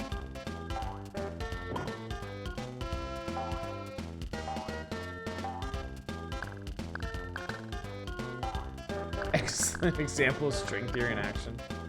Sonic tons of momentum and controls like a dream, especially in 3D Knuckles. Yeah. Yeah, Bubsy, the most succinct way I can put it is Bubsy is Sonic with bad play control.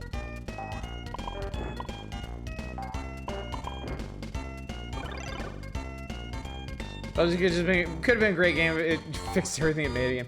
It's like, it's not even really that dramatic. It's like, fix the momentum, pull the camera out a little bit. Even the levels, like, the main issue with the levels is that the further you get into it, the more traps there are. And because Bubsy moves so fast and because it's so hard to see what the fuck is going on, like, the trap, I just died. The traps are, like, they feel really mean-spirited and really, really frustrating. I think the side-scroller level design play control is like the entire game.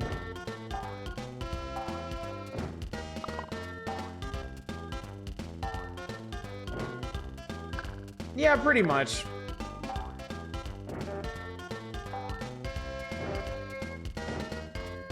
Yeah, that is true.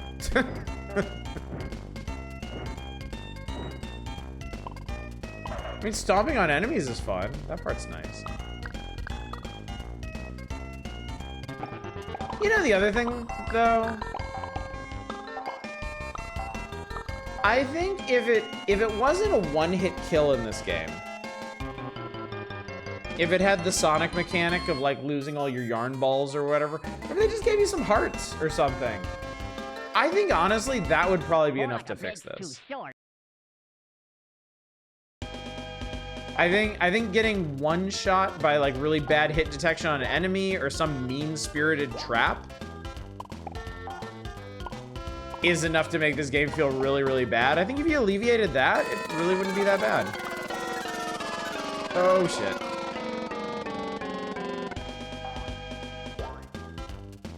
Also, fall damage. Fuck you and your fall damage. Like, what's the point of having a no fall damage please button? Just don't have fall damage. Fuck shit. Why are there so many balls of yarn? What do they do? They're coins. They're this game's coins. Oh shit.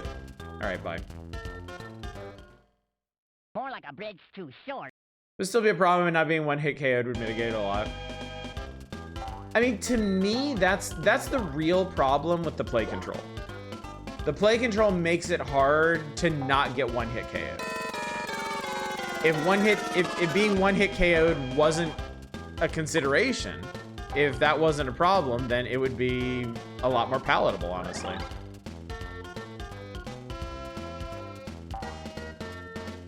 It would still be difficult, annoying to control, but it'd be a lot more playable. Bubsy 3 has a health system and also lets you recover 1 point of health per level. Oh, I remember. We played Bubsy 3D.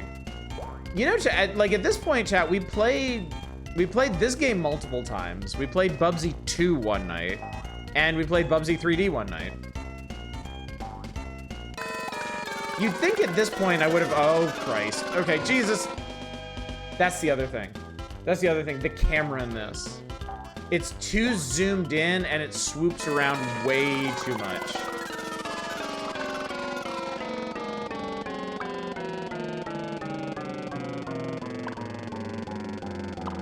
Also, the music kind of sucks. Actually, yeah, maybe Bubsy's just irredeemable, actually. The more I think about it, maybe it's just bad. Like, really bad.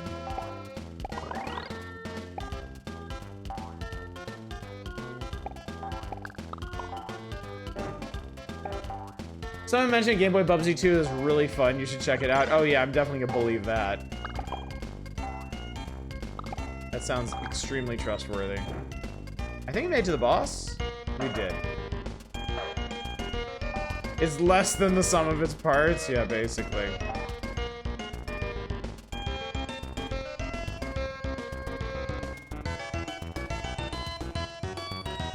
Well, that was easy. 2 hits each.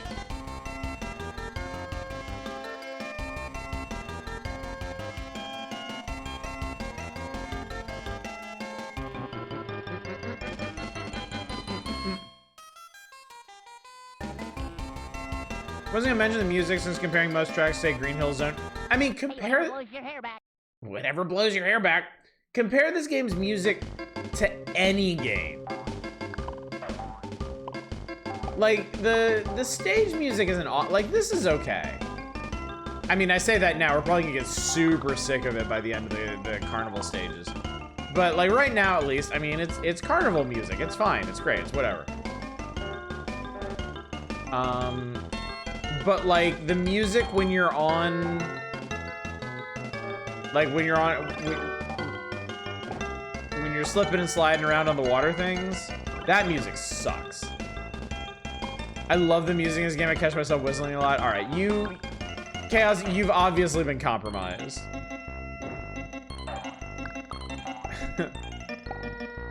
The ring system in Sonic is genuinely genius way of having health for that sort of game. I wouldn't say genius. I think genius is going a bit far.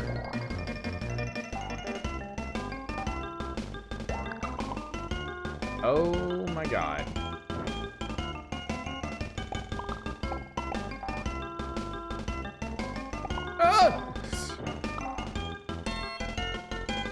Those games don't have an anthropomorphic hot dog. Bubsy is good now. No, shoe. God damn it. Oh god. Oh Jesus. Wait. What was that? Fuck. I want it. Whatever it is, I want it. What is this? Oh, I think this is immortality. Invincibility. Whatever the fuck you call it. Run, you fuck!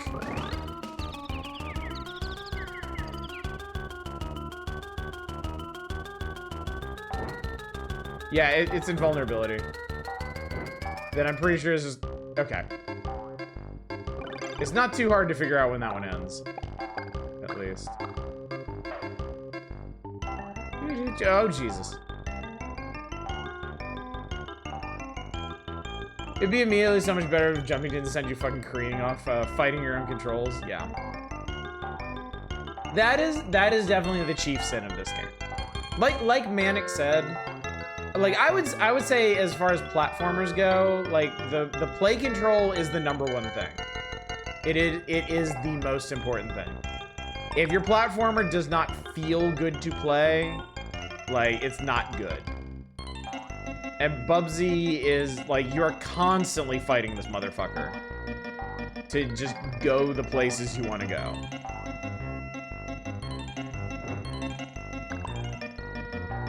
Oh god, no. You're also just kind of guessing it where you're supposed to go most of the time, too. Oh, I actually made it to the end. Rings are generous enough to prevent the sort of bullshit deaths this has. Also a reward for getting good at the game by having more leeway and being able to access special stages in Sonic 1 and 2. I think the chief sin of the ring system is that you lose all of them. When you get hit. I think if you, like, just for very basic playing of the game, like it like on its own it is a good health system, but it is also like horribly agonizingly discouraging if you've collected like 250 rings and you get hit by something. Like, I can't tell you how many times that's made me just want to turn the fucking game off.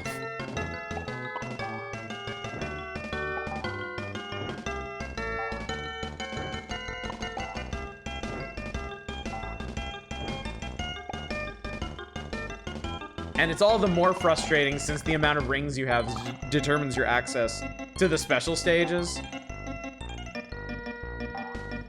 Only one not like that is Sonic 06. In Sonic 06, enemies only take a fraction of your rings. Oh, well, Sonic 06 must be really good then. Oh, that's right. If you don't jump off of the roller coaster before it reaches the end of the track, you just instantly die. Or you get run over by it. That's also an option. What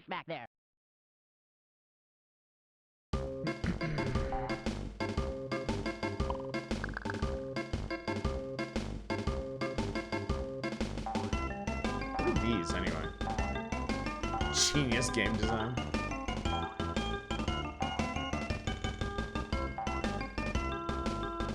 I don't know where we're going. I don't know what we're doing. Rings would have helped with that. I mean, look, that's what I'm saying. I'm saying this game should have the ring system. My issue is like, don't mistake the ring system for some like, you know, perfect solution to needing health or multiple hits in your game, because it has its own drawbacks too. This was least of the painful. There would have been a middle finger up there. Yeah, the ring system is better than what we have now. What we have now is nothing. Also, this is the fucking... I just passed this. 2 connecting special stages and checkpoints and just totally disconnecting for rings help alleviate. You don't need to play an entire stage perfectly in either. Oh, shit. I thought I was jumping. I was wrong. What's in here? It's probably gonna send me back to the beginning of the stage. I mean, that's not the worst thing in the world. I know where I am, at least. So sorry you didn't collect every single yarn ball. Please play again. That's if the developers of RoboCop made Bubsy. Oh god, oh god, oh god. Bubsy can't. He can't. Chat, he can't.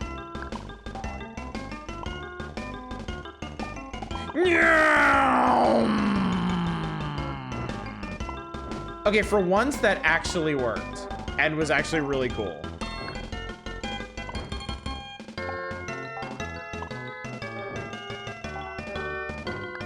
I can't tell you how gratifying it is to do that in video games and not instantly die. And how hard it seems like it is for some games to fucking understand that. What also doesn't help is the game will throw in enemies that kill you in fast. Yeah, no, exactly. Like, going fast in this game, unless you know it inside and out and you know what to expect in each area, like, it's just death. It's just instant death.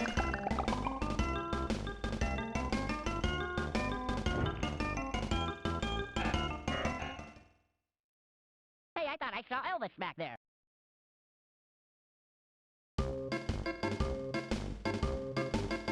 So apparently you can jump so high on jumps that you just die when you come back down. I know there's fall damage in this game. I didn't think there'd be fall damage on fucking springs.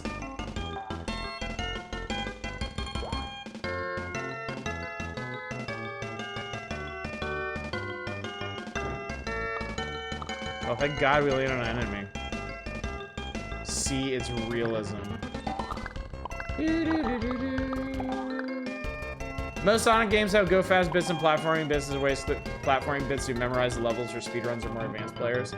I mean, you could technically argue the same about Bubsy. Like, if you memorize a stage, anything is possible. Shouldn't that be fearless? That's not really the watermark for good design. Sonic 3 did rings best since the rings run for bonus stages to give you power-ups lives, not for the progression challenges. Oh yeah, the progression ones you just find the giant rings, right? And then your little rings trigger the ones off of the checkpoints. Is that right? Fucking A, man. Shouldn't that be fearless? Uh-oh. Me more so, the good Sonic titles don't punish you in the go fast bits. Yeah. Also, nobody missed that caveat. The good Sonics.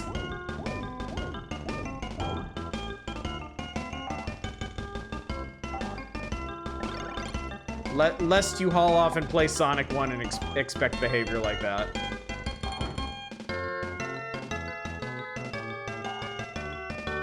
You know, I'm just not gonna fuck with this.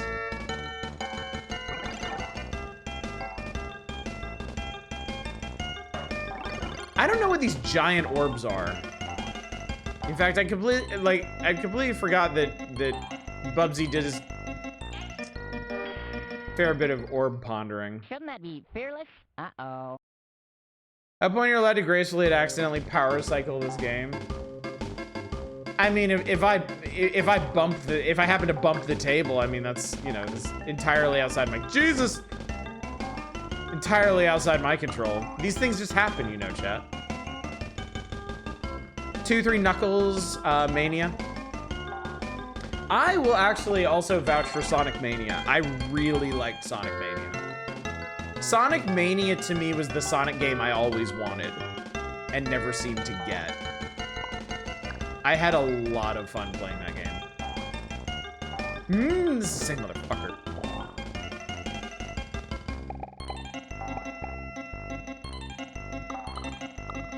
That smug ass fish in there.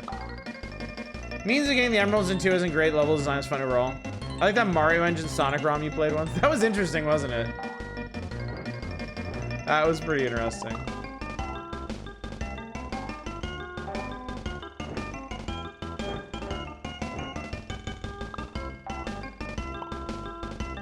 Sonic 1 wasn't bad, it was just the start of the series. They didn't quite have their shit together, but it's not bad. I'm not gonna say Sonic 1 is a bad game.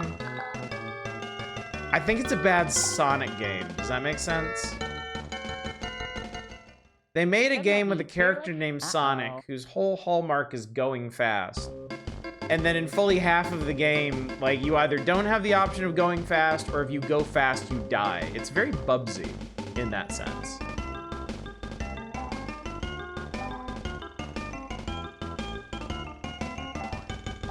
Like, if you know what you're getting into, if you're ready for that, it's fine. But it's not, I've always felt like Sonic 1 doesn't really live up to the promise of Sonic. It is a poor example of a Sonic game, if you ask me.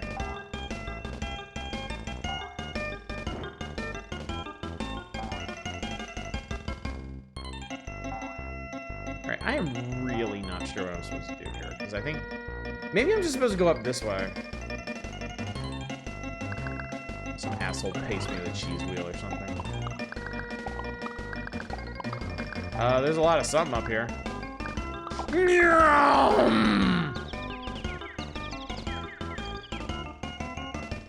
Now, to be fair, that doesn't kill you. I will give them the tiniest, most microscopic credit. That doesn't kill you.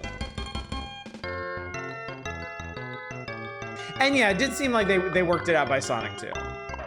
Like, I do remember Sonic, the little bit of Sonic 2 I played was a lot better about that.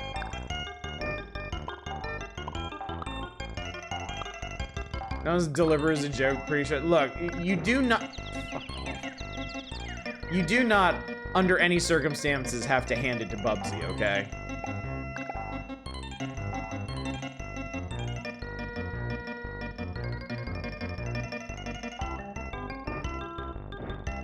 By the way, if you hadn't noticed, there's a fucking tunnel maze in this level.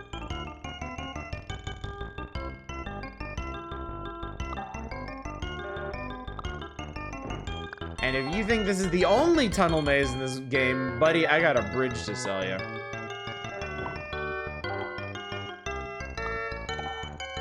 So I say how it took the Dragon Quest devs a few attempts to work out how to do them really well.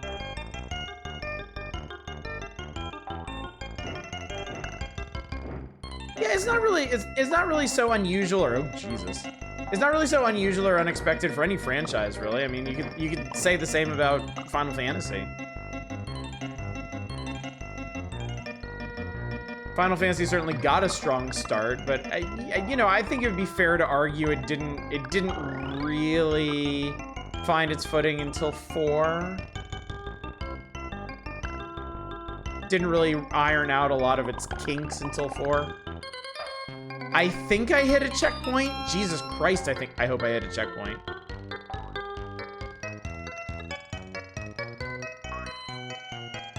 Shit, fuck. Oh my God. What the fuck? It's the only tunnel maze we'll see in this game tonight. Probably. Oh my God, no, oh my God, I didn't hit that checkpoint.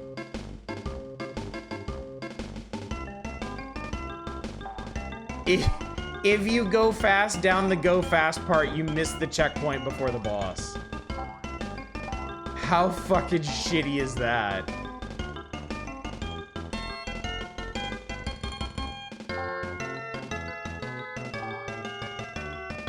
Okay, I think I took this one. And then I think I took this one. And then I think I went all the way to the right on this one. Okay, on the bright side, and I don't know why they decided this, but enemies don't respawn?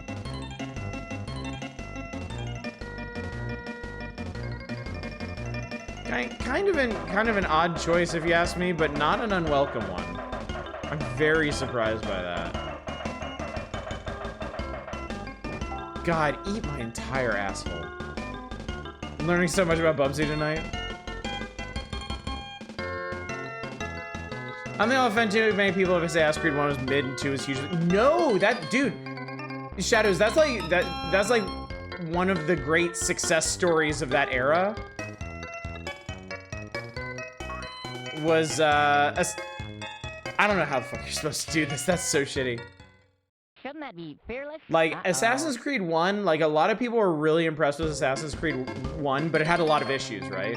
And the devs very famously listened to people's complaints about that game and basically addressed all of them for Assassin's Creed 2.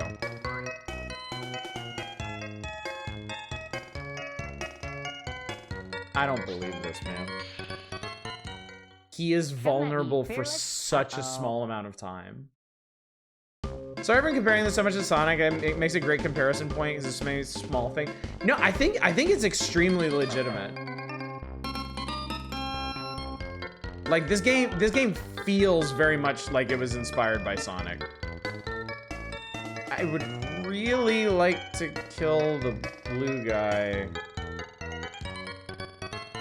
This whole combat system kind of sucks ass. Okay, we got it. I just need to do the blue guy first. Assassin's Creed 1 has way too much forced quasi minigames and made it really repetitive. The overworld served no real purpose. Assassin's Creed 1, like... Yeah, Assassin's Creed 1 is extremely formulaic.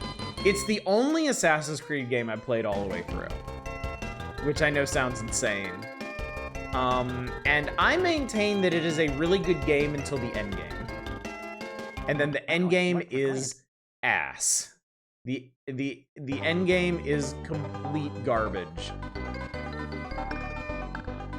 Basically, the moment you finish the final assassination, the game falls completely apart. But until that point, as long as you don't mind it being extremely repetitive, because... Okay, cool. Well, it worked for Clint. Every assassination is basically exactly the same. You need to kill a dude. There are 3 tasks you need to do before you kill the dude. And then you go kill the dude. And that repeats 9 times across 3 cities. And on the bright side, there's... Is it dynamite? Oh, it launches you. Okay, cool. The differences in the cities and the different parts of the cities they send you to, that helps. That helps. It doesn't feel too bad. And there's also the occasional, wow, there's crate pushing in this game. I did not know there was crate pushing in this game. Or maybe I did at some point and just blocked it out of my memory. That is the coolest fucking giraffe I've ever seen in my life.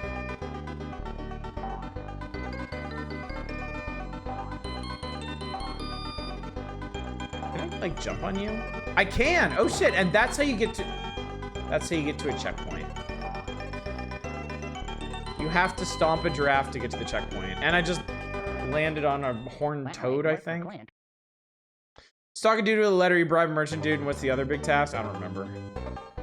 I do not remember.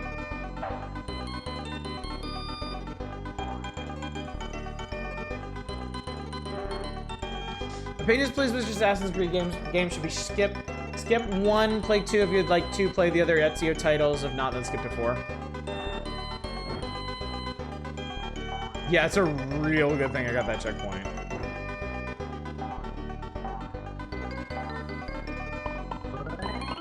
I got a 1-up. And then almost died by smashing into it. Oh god, there's like pins down there. What the hell is this? It looks embryonic.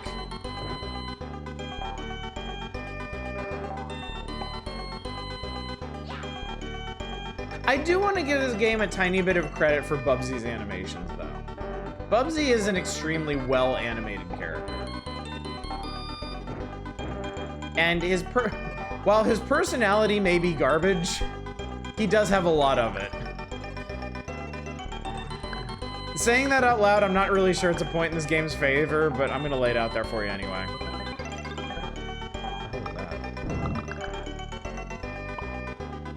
Okay, there was a 1-up up there that I missed like an idiot.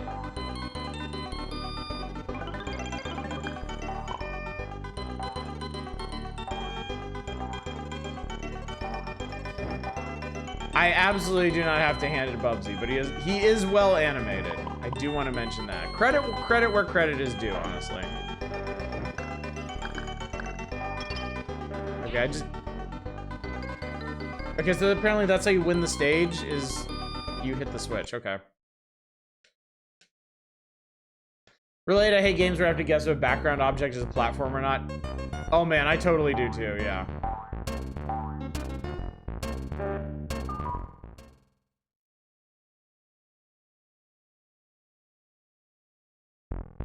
As mentioned, every 1-up you collect prolongs the end of this game. That is a fair point. Cool level. Yeah, we basically degenerated back to Death Valley Rally, unfortunately. Very, very... Do these kill you? Of course they do. Stupid question. Stupid question. Ours continues to pass on multiple of God attempts to put aside this game and continues to walk into the darkness intentionally. Bump the table. One more bit I'm gonna criticize the sprites since they're way too fucking big. It's the camera. The camera is way too zoomed in.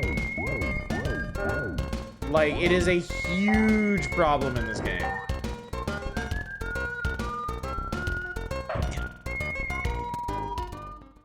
Fuck me for going more than a brisk walking pace.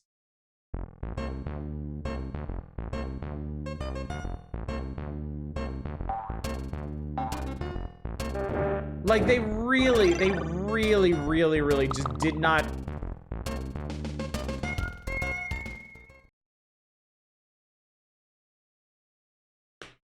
They really just did not design this game for the speed at which Bubsy could move. They just didn't.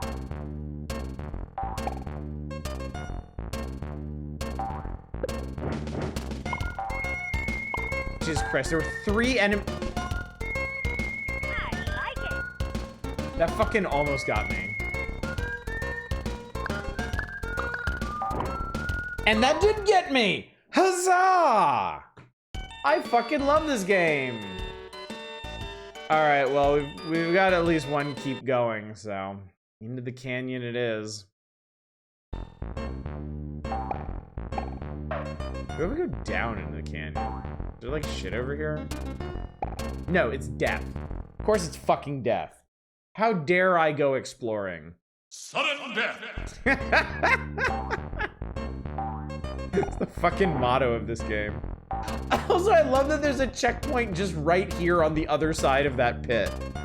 They're like, people are gonna die to this stupid idiot pit so many times, we gotta put a checkpoint here. Okay, now that prairie dog fucking rules. I do want to say... Oh. Oh, well, nobody mentioned that.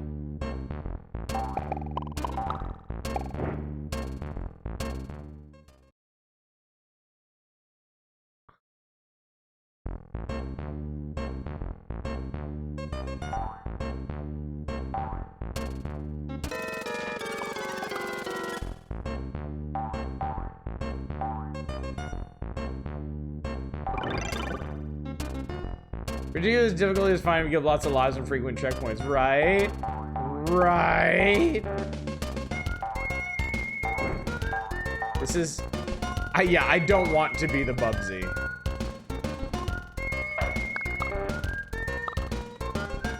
Nobody want to be the Bubsy. And then we're back. Okay, so we're just back to here then. Checkpoint, and then we just gotta navigate these fucking boulder things So basically, I jump into the middle of one of these pits, and there's a boulder going back and forth. And when I get over to this side, there's gonna be like 2 or 3 enemies and a fucking horned toad to kill me. Man, horned shit. No! Oh my god! I land on the dynamite and it launched me in the boulder. Fuck my everything.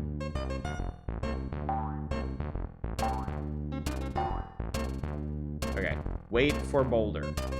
There he goes. Nit! Nit!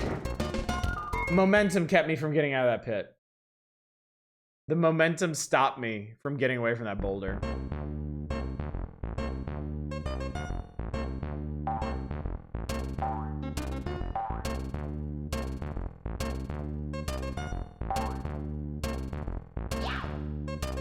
Yeah, the momentum in this, in some cases, you cannot fight it. Like, it cannot be resisted. Oh my god, there's 2 boulders in here. No wonder this is so screwed up. Let's check one. Yes.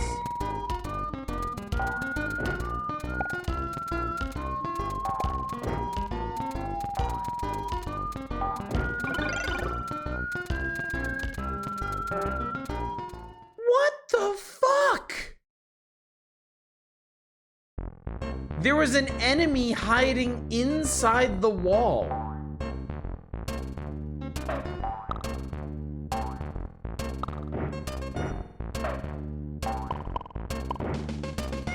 This game fucking sucks. This game is trash.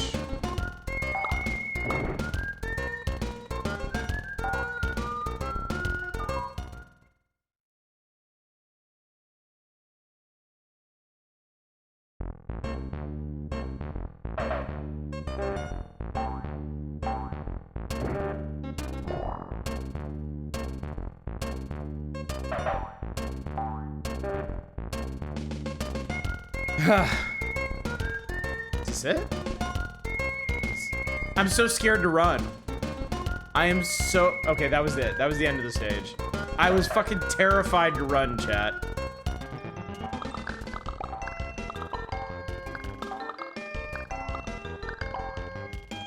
Have you ever enjoyed the keep going button because it's getting retired after this stream? Oh, God.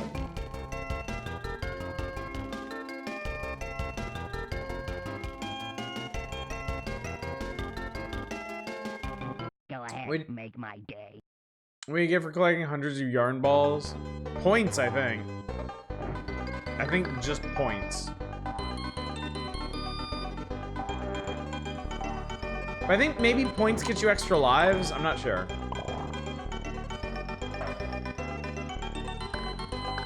The rice cooker you can plug into your car's power plug. That's awesome.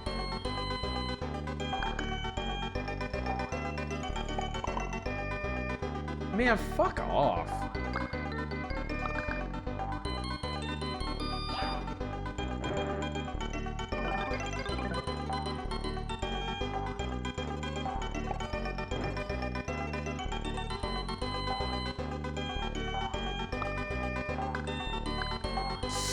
There's a checkpoint up there. I don't want to die.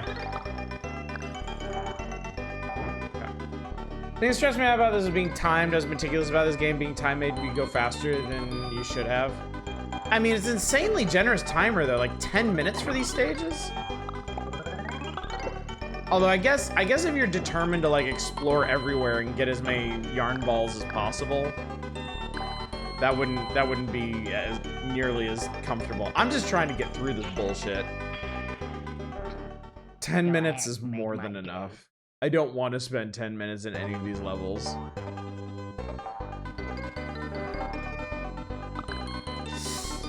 Oh my god, I can't believe that didn't kill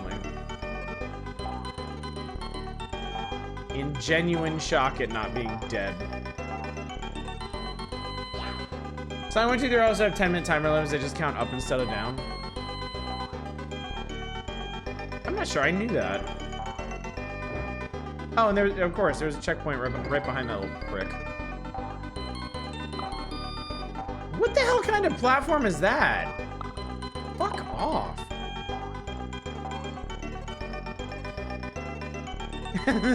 The cool ass giraffes are wearing sneakers.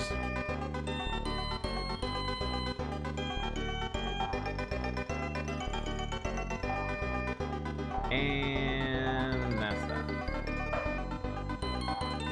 I'm the opinion that living, me envy the dead who don't have to listen to this game's OST. Hey chat, we just got a 1-up. Means we can keep going. Surprised the giraffes don't kick you. My day. They're too cool.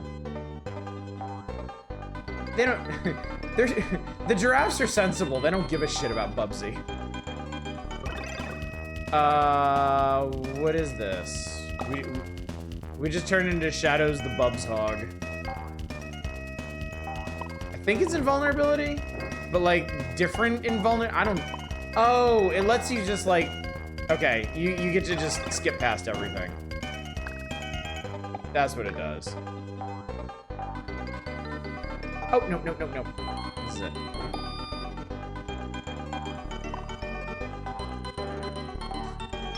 Okay, cool. We have Shadows, the Babamel, the Negabussy. It's like a black shirt, like a ninja. Oh, God, fuck off. It's probably one of the bottom. Yes, of course, there's one at the bottom of the hill.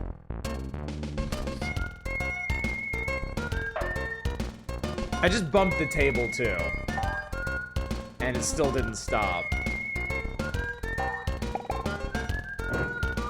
There is no relief from Busby.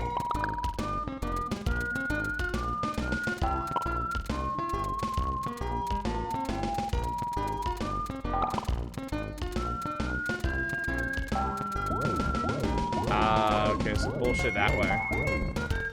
Whistling's destroying his brain. Let's find out if Dev's home addresses for no particular. I found a ladder. But why?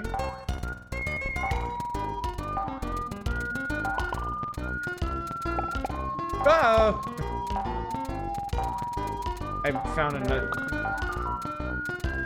Ah!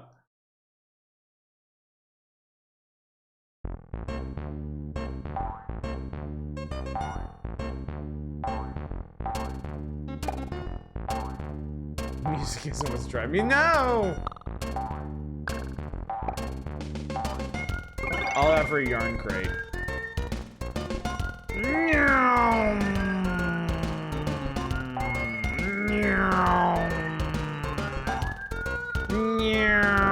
That actually kind of worked out. Oh my god, it's a sand shark.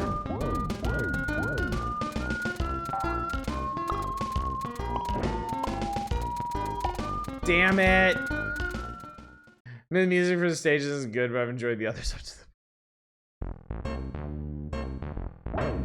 the... Sand shark.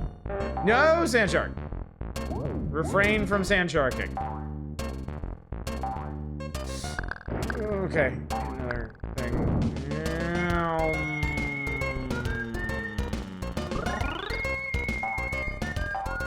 Wasn't expecting that, but okay.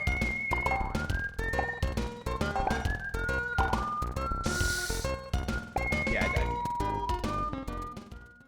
How many fucking levels will be in the desert? Yeah, the problem is, like, the desert levels are two-parters. The train is the first part, and then the canyon is the second part. That's what's making these levels feel so long. Because they're essentially two levels in one.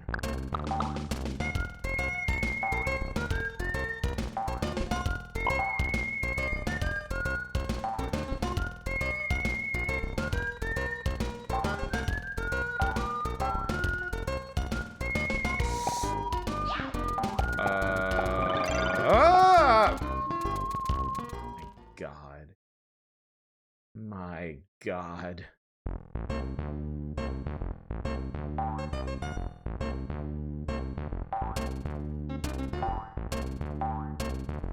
That's a choice.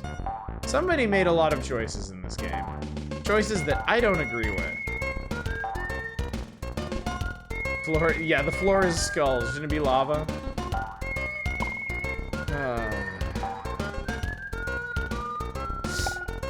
Okay.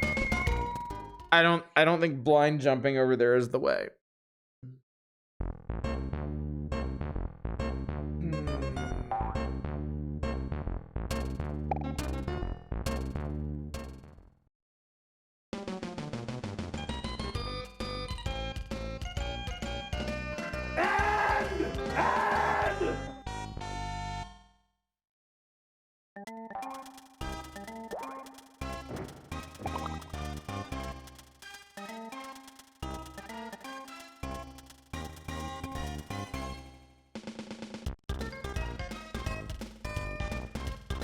What could possibly go wrong? I mean, I wasn't blind jumping. I was doing the same thing that I did on all the previous lives that didn't get me killed, except that time it got me killed. Because of the momentum. I didn't have the same amount of momentum that I had the last couple of times, and it resulted in my death.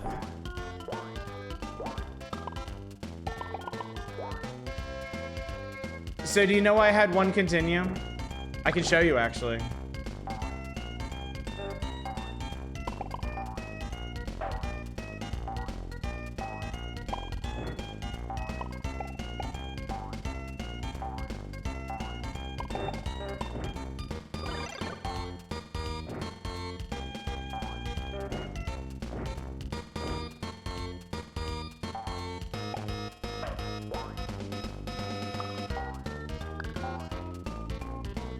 I think I can show you if I can remember where it is.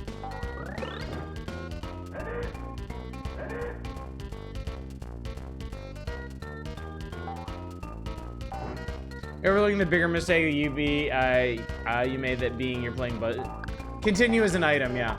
You start the game with 0 continues. I know there's an easy one in this level, but I can't. What could possibly go wrong?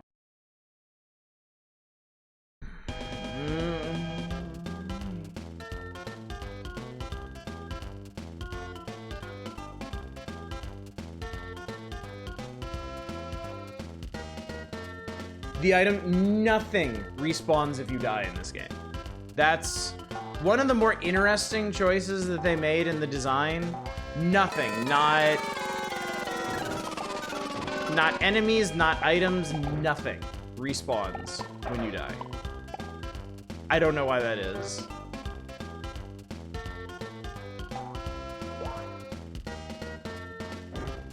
And you know, I think I missed the continue in this level.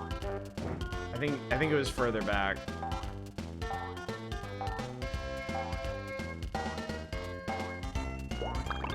Can we go back to Jeopardy? No, this is your life now.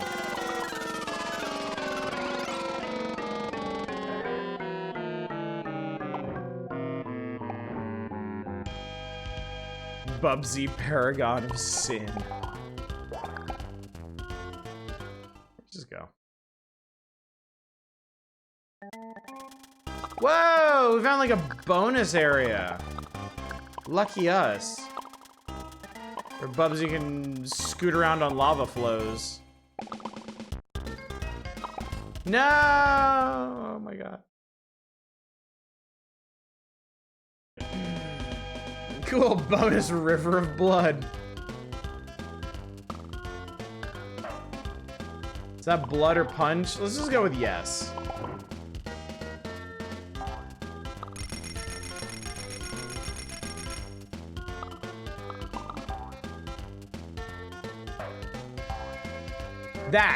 That right there is a continue. So this one was that one continue that we used. I didn't find any others the whole time. There are others, but they require a significant amount of exploration. Another comparison point I make in Sonic 2. That game you earn continues by finishing a level with at least 5,000 total points earned. You either earn them as an award for going fast enough to get a time bonus or finishing a level with at least 50 rings. Okay. Bubsy, why would you want to play more of it? I don't. People keep redeeming, keep going.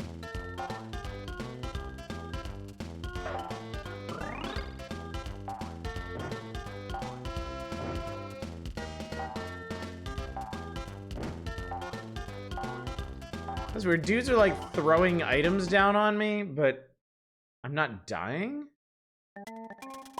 Hey, we found another magma bonus level. I don't know what I'm doing, but I want to know what those orbs are. I need to look that up. Smarter way of doing it is work rather than the point of going fast or via rings, but also not bullshit hard.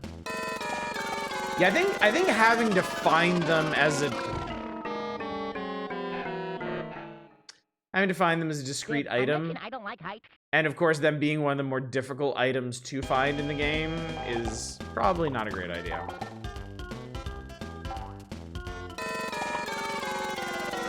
The orbs are 50 yarn balls. Why the fuck don't they look like yarn balls then? Like, why are there yarn ball pickups that aren't yarn balls? Chat, at this point, you're just gonna have to accept it. I don't think there's any escaping Bubsy tonight. But hey, look on the bright side. We get all the Bubsy out of our system tonight, and then next Thursday, we'll start on whatever's after Bubsy. And we'll at least be safe until now playing.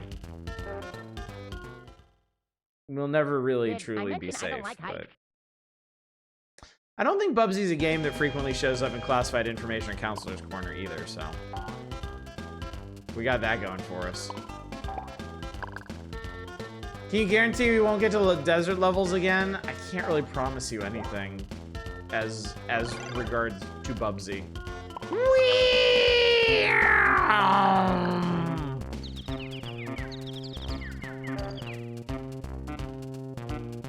Sonic 3 does them correctly. You get continues in special stages. All of it continues to let you continue at the same point in the zone. Oh, okay. That's right, Sonic 3 had an actual save system, didn't it?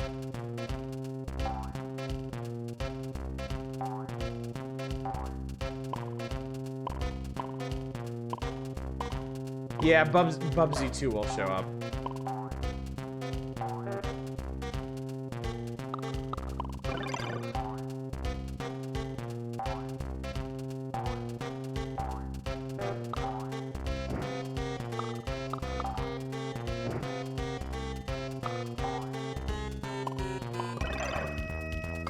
I am Nightmare Bubsy.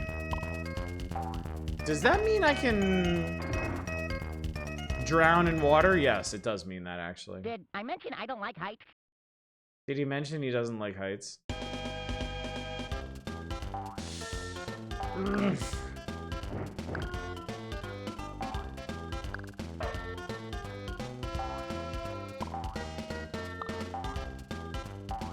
I summon you, Easebub, demon of despair.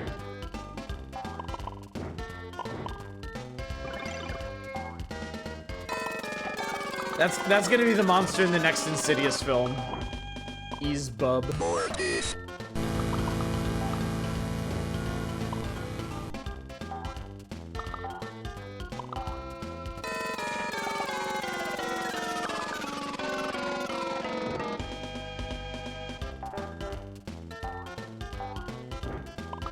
You know, life without contrast, for every SimCity, we must have Bubsy. What about a Bubsy city builder? Where you have to build a city for the woolies so they quit stealing your goddamn yarn balls. I don't know what exactly Bubsy needs with 368 yarn balls, but god damn it, he wants them. And we wouldn't have to be doing this shit if the woolies didn't fuck with him. Grimdark Bubsy FPS. Should have been tracking Death's game and raking it right now. For plays of bias, I think Sonic 3 is up there as one of the best 16-bit platformers ever alongside Mario World. I really think you can improve on this masterful level design. Like I would never presume. I would absolutely never presume.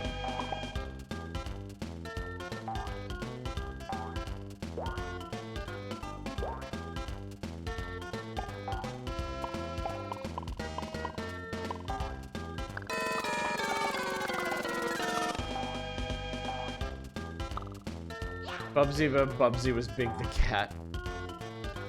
Bubsy being voiced. That's not fair. You can improve just about anything by having it be voiced by John St. John.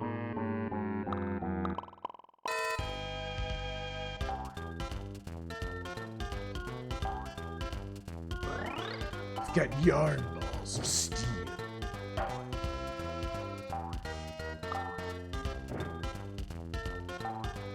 I'm here to kick ass and chase yarn, and I'm all out of yarn.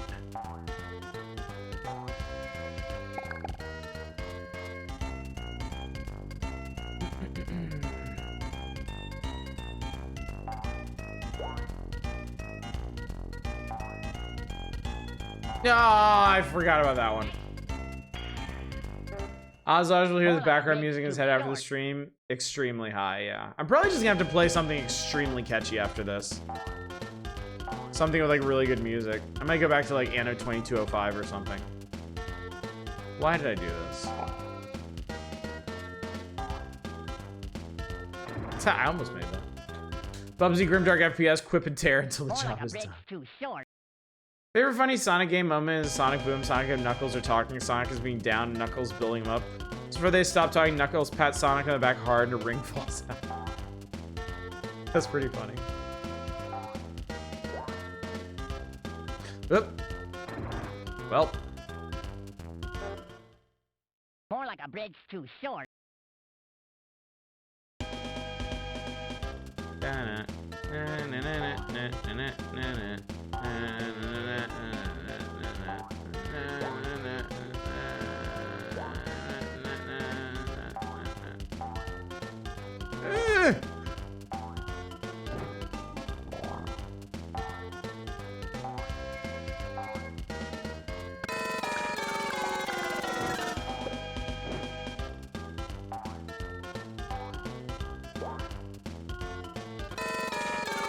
Would you prefer playing Pugsley to this? Honestly, no.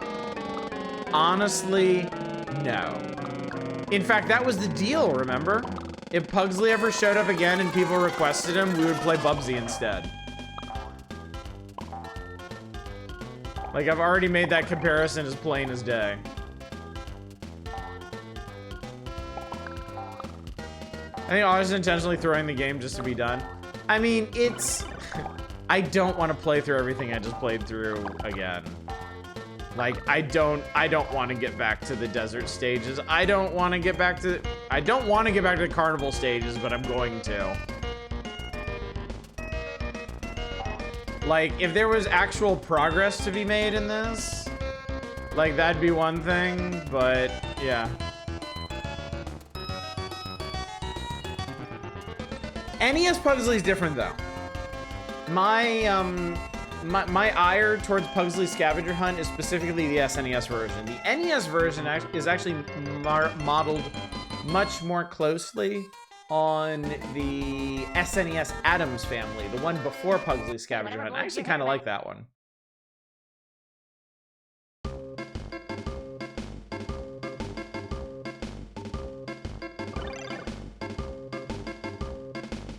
He melts, Chad. Hey, whatever blows your hair back. Whatever blows your hair back.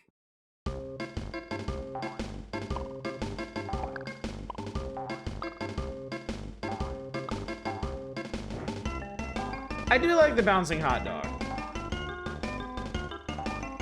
I think there's a platform here. Like, if you wait long enough, there's a platform. Oh, I forgot you can actually move the camera around in this. That's interesting. Oh, well.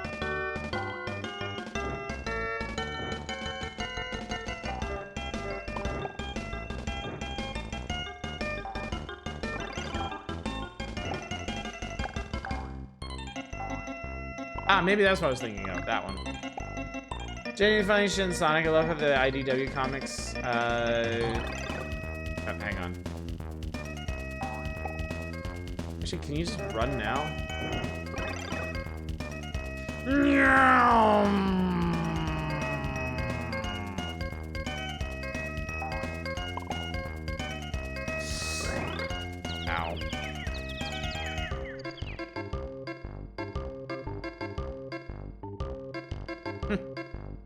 That's pretty funny. No, no, no, no, no, no, no, no. Fuck your cheese wheel.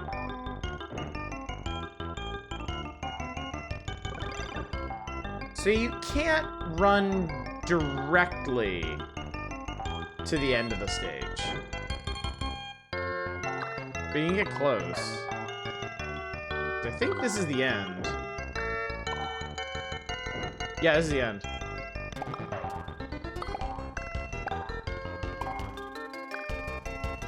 In the comics where the crazy, crazy Sonic Rider took over the cannon came from? Yeah.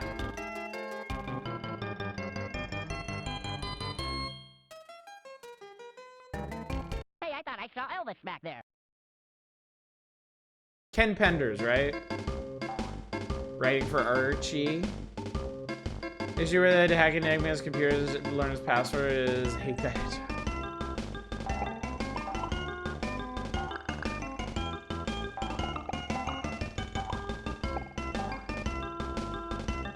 The whole Ken Penders saga is genuinely fascinating stuff. Like, just incredible levels of both.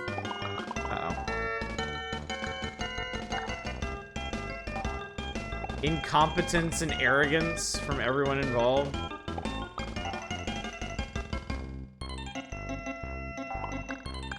And Penders wrote for the Archie comics till 2006.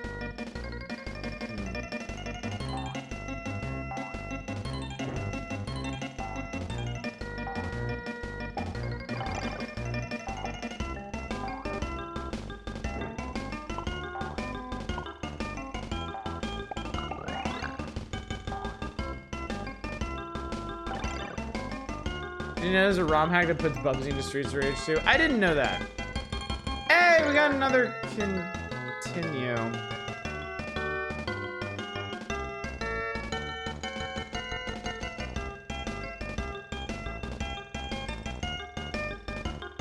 I like it.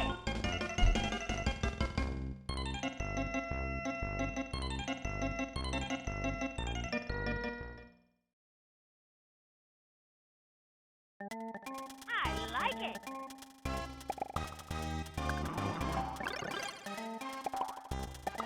I made it back to the yard ball dimension. And died.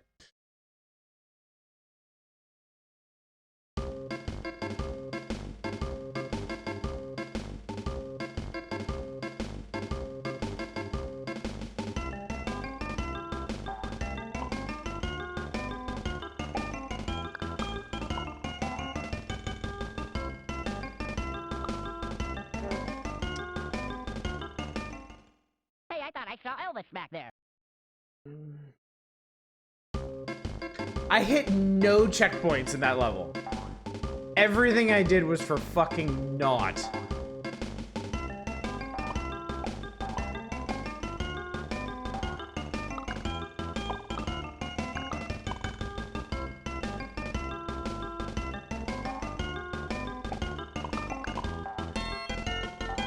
I mean, there's one. Give it. No, you gotta continue.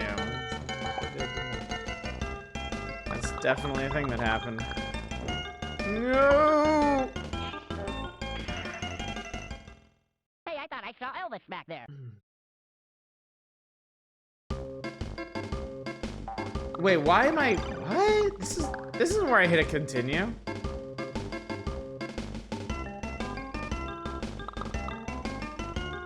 I don't fucking know anymore, chat.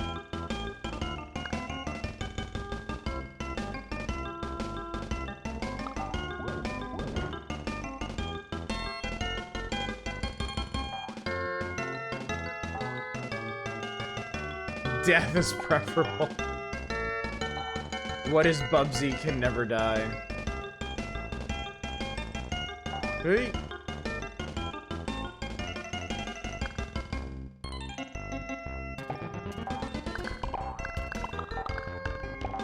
Everyone made checkpoints for you to stop and jump into those fucking awful for momentum platform. Yeah, dude. Yeah, the Sonic checkpoints make so much more sense. Basically, it's just a gate you run through. Yeah. That lovely little... The boot... Dude, the boots are so mean. The boots are such an asshole move. Oh, those are spikes. That's not gonna work.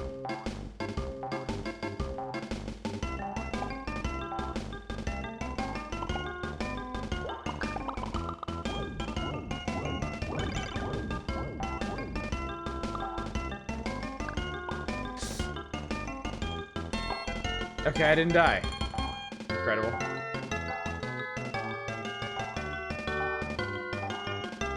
I don't know why sometimes these things... Shouldn't that be fearless? Uh-oh.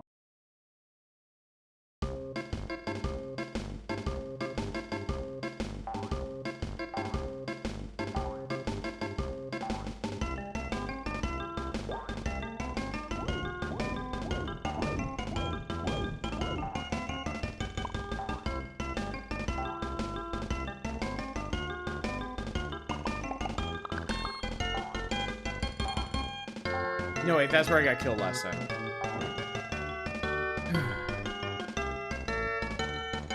Only 7 Bubsies and 2 full continues left, chat.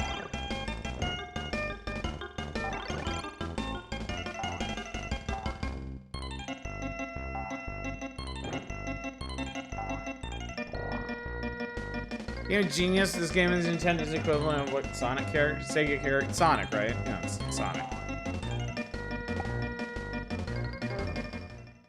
Shouldn't that be fearless? Uh-oh.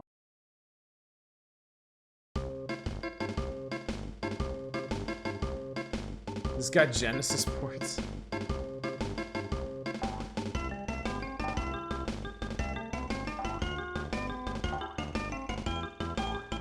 I mean, in a sense, like, it's not really competition. Like, I think having multiple momentum platformers on one platform is not necessarily a bad idea. However much Rob and George might disagree. Oh, that's, yeah, some giant kill spikes. I forgot about that. Shouldn't that be fearless? Uh-oh. I mean, people who had Genesises, like, more than likely had Genesises because they wanted platformers where you go fast, right? So after they played all the existing go fast platformers, it stands to reason they might give... I forgot this was a thing. What's up, Tradon? Oh shit, oh fuck, oh god. Well, I gotta one-up.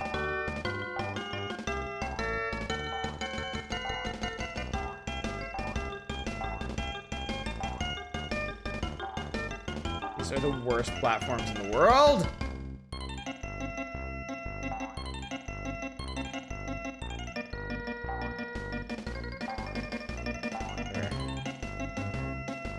Genus. Genesus. Okay, yeah, we gotta go back up here. When you were a kid, you just assumed the Sonic had to have been like this time. No, I actually played Sonic. My neighbors had a Genesis and they had Sonic 1. And when they would go on vacation, I would cat sit for them. I would sit there and play Genesis. Oh god, oh fuck. Oh Christ. Okay, well, we're not dead.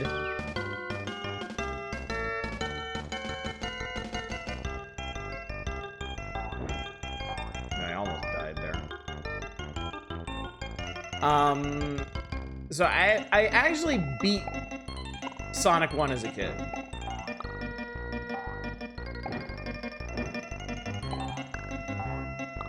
Hence all my opinions about it.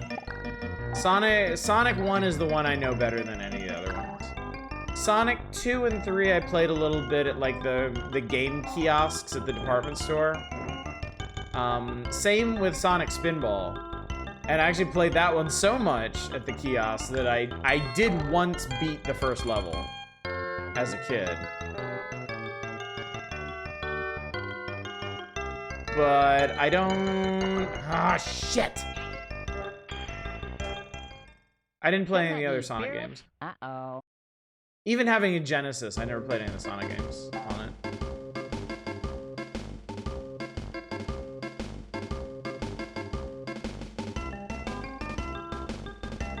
And now you want to play Awesome Possum Kicks Dr. Machino's Butt? That's an actual game?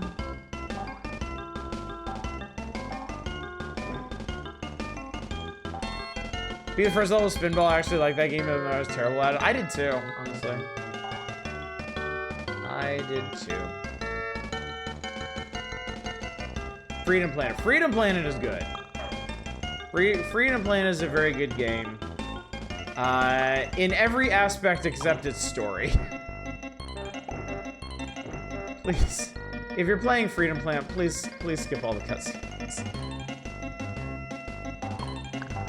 Skip all the cutscenes and just enjoy the extremely good momentum platforming. I remember this.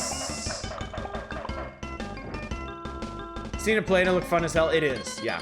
No, Freedom Planet is very, very good. The story is just very questionable. I fucked that up. That wasn't how you're supposed to do that one, and it didn't matter. I beat it anyway. Does it turn off the entire story and just do the levels button for a reason? Oh, good. That's a very smart addition, in fact.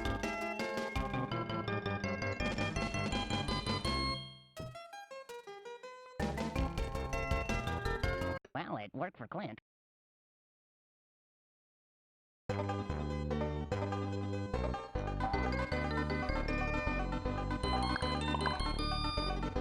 I feel like despite this game wanting to go zoomy, it pays off to take your time and actually explore levels a bit.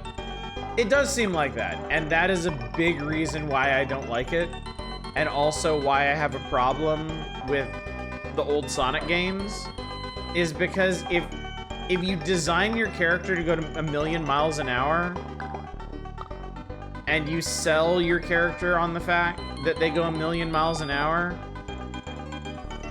don't expect me to go slow through your level. Fuckhead.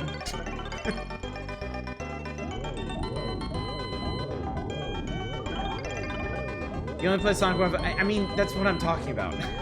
You don't have to clarify every time. Like, I've explained I've only played Sonic 1. So, that's the one I'm talking about when I say these things.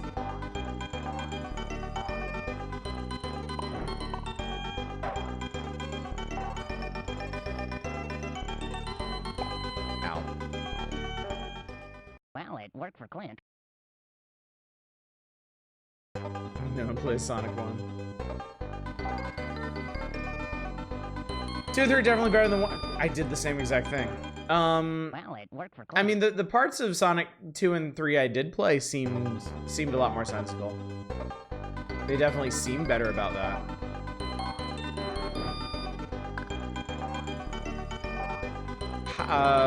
What is the second level in... Oh god, shit. Is it the second level in Sonic 2 or 3 that's the Hydro Factory? Is such a better second level than Marble Zone?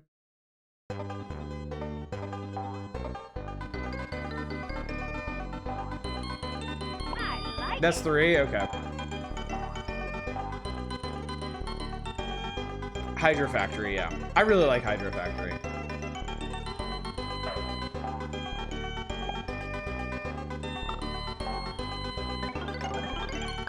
Should I mention the level in Shadow the Hedgehog where Shadows and Tails assassinate totally not George Bush?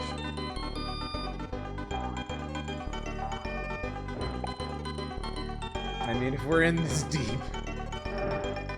Chemical Plant of Sonic 2. Okay.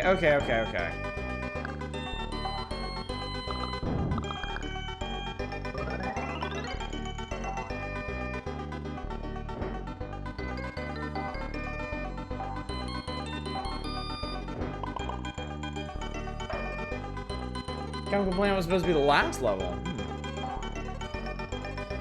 Is there anything on the engine? There is. Why? Carnival Zone and Sonic pissed you right off. Was it the barrel?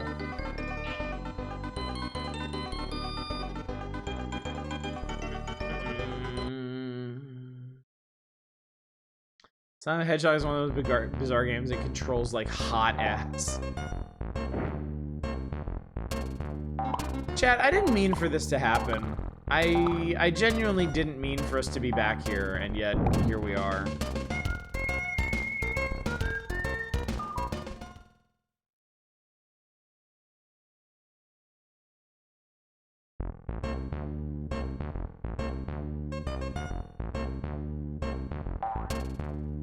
That barrel is so interesting. I want an entire documentary about the Sonic 2 Casino Night barrel.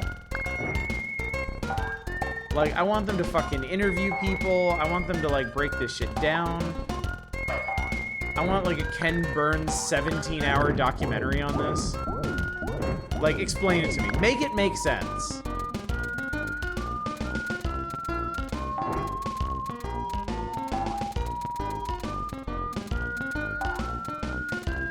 Wow, we're here already. Lava Reef Zone 1 and 2's music gives you chills.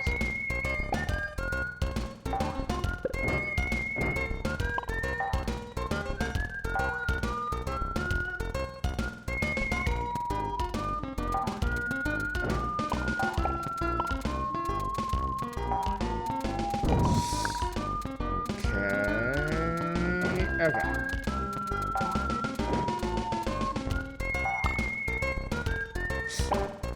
I'm not dead. How did that happen? Huh, there's a whole, like, cave network in here. I mean, that's neat. No! I got greedy!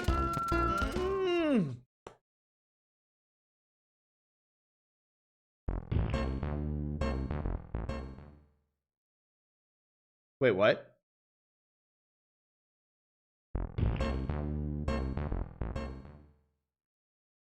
Wait, what?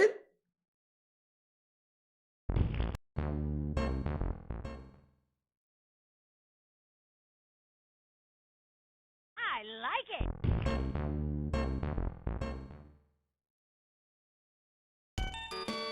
Oh my god.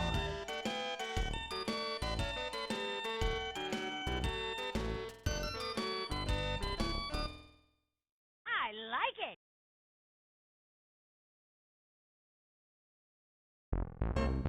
Wait, if time runs out, it just autos you into yes? I hate everything about this game. I hate everything about this game.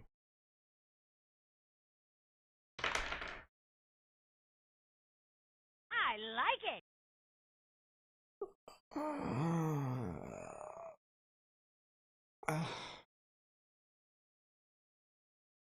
I like it. So what happened? There's a trap checkpoint in the first desert level where it respawns you under an enemy and you just die. There's no way out of it. Good. That was it. That was all I could take. That was the final indignity. I say something that's a hot take I'm not sure about. Oh boy. The tender mercies of auto death. If you compare Bubsy to Sonic 1, you can see the differences between Western and Eastern platform design. Explain.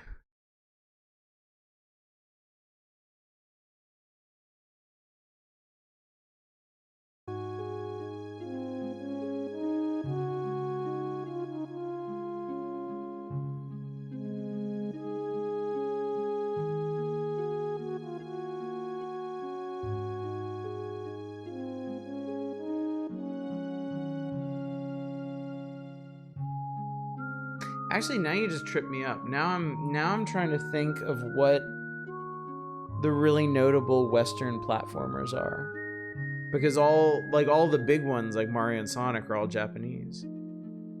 Zoom in on the power up, sure. I can do that.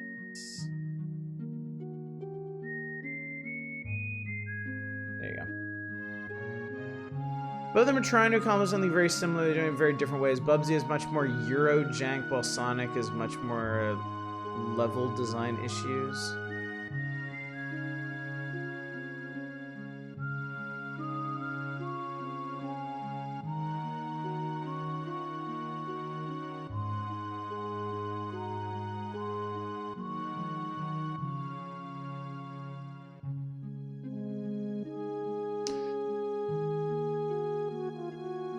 I'm not sure that's a cultural thing. Like, here, like, sell me on this. What are some other Bubsy-like Western platformers? Most notable Western platformers would be on the N64, ironically.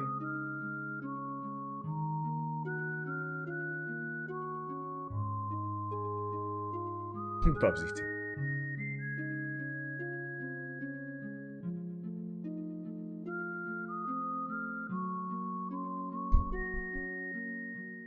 Oscar. Wiz and Liz. I've never fucking heard of these games. I don't know what you're talking about.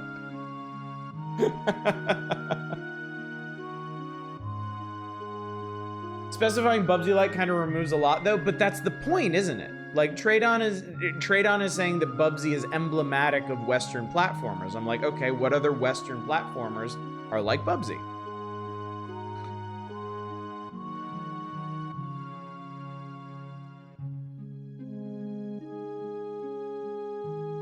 Bonk's Adventure, was that Western? What? I don't think it was. I don't think it was. Death Valley Rally? I'll give you that one.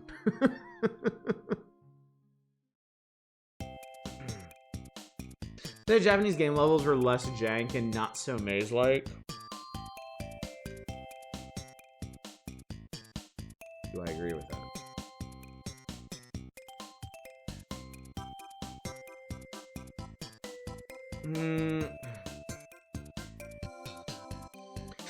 I think my issue here is that I'm not convinced these are cultural divides.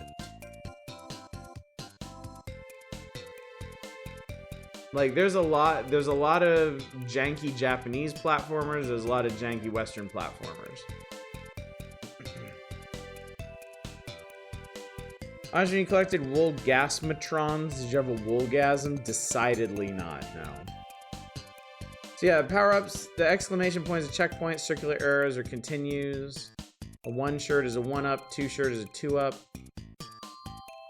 The white exclamation shirt is invincibility. The black exclamation shirt, the woolies just can't see him. Yarn crates are 25 yarn balls. Okay, the big orb is the wool gasmatron. That's just points. And then TNT crates bounce you. Banana crates make you slip. Tack crates fucking kill you.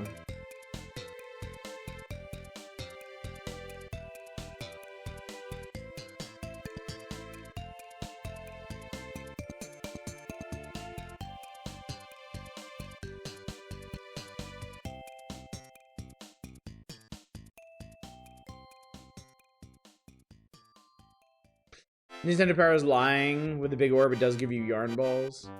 Well, I think yarn is like the only thing that gives you points anyway, so I guess that tracks.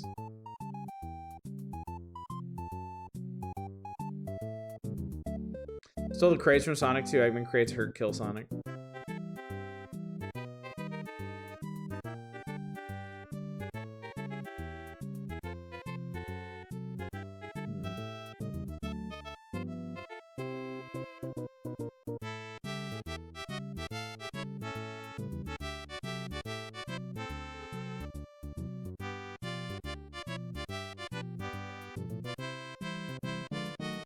You look at Oscar for a sec. Like,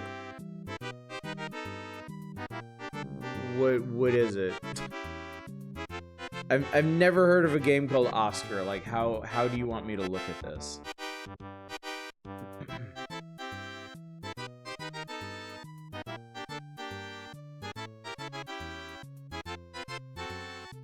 It's another SNES mascot platformer. Super Nintendo, huh? Okay.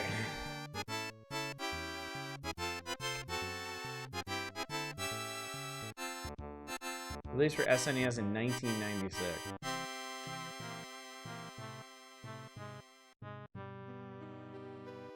All right. This is new to me.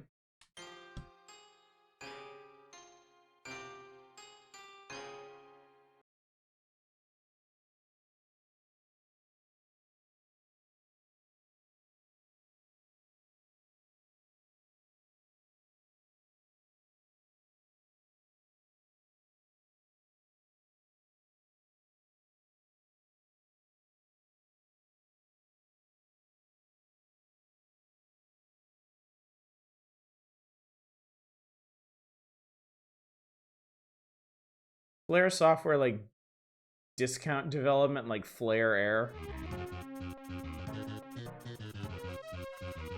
The hell is this?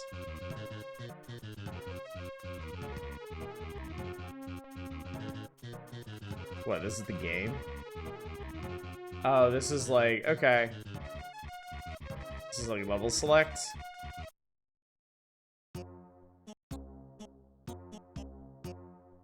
Prehistoric level, find 9 Oscars, then find the... Is this a video game based on, like, the Academy Awards? What? Oh my god. Okay, well, for one thing, this is ugly as sin. For another thing, it's got the Bubsy camera. I hate it already. Oh god. Oh god. I like it.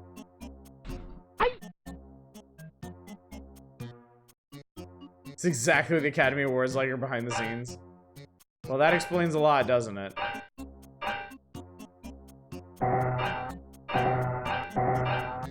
I do have a health system.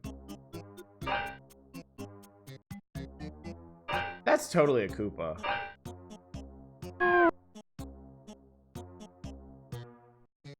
Okay, I've had enough.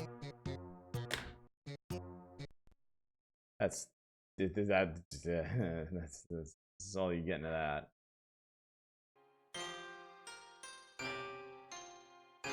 Okay. Okay, that's enough. That's enough for one night. That's more than enough.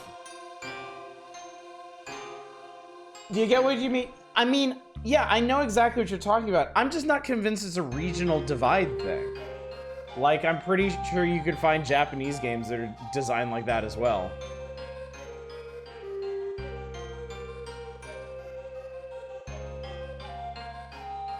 I think it's just, I mean, I've played a lot of like indie platformers and that stuff is all over the place. Like, I think people that are just really bad at designing platformers are universal. Like, a lot of people turn their platformers into circuses. I don't think it matters where you're from. It's an easy trap to fall into. If you want to make a game that feels like it has a lot of content, like...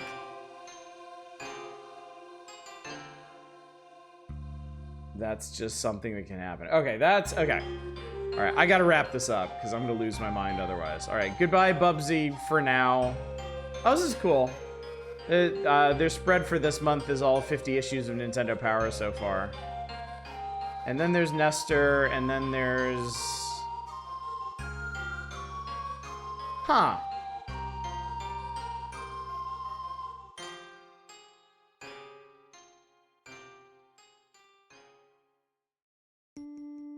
We'll come back to this on Thursday.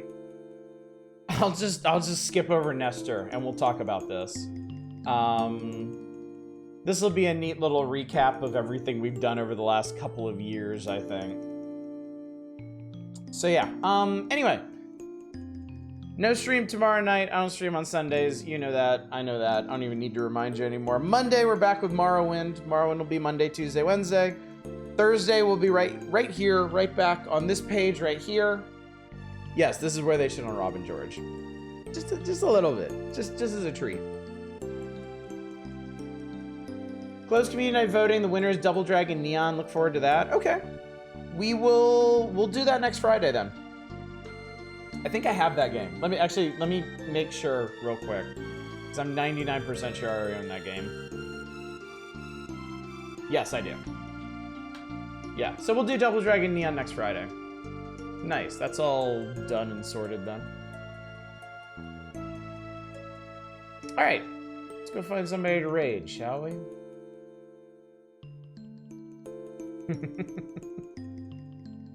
Oh my god, look at all these people up. Let's go. We'll go raid Dama. Dama's a nice, cozy stream to raid at the end of particularly trying night.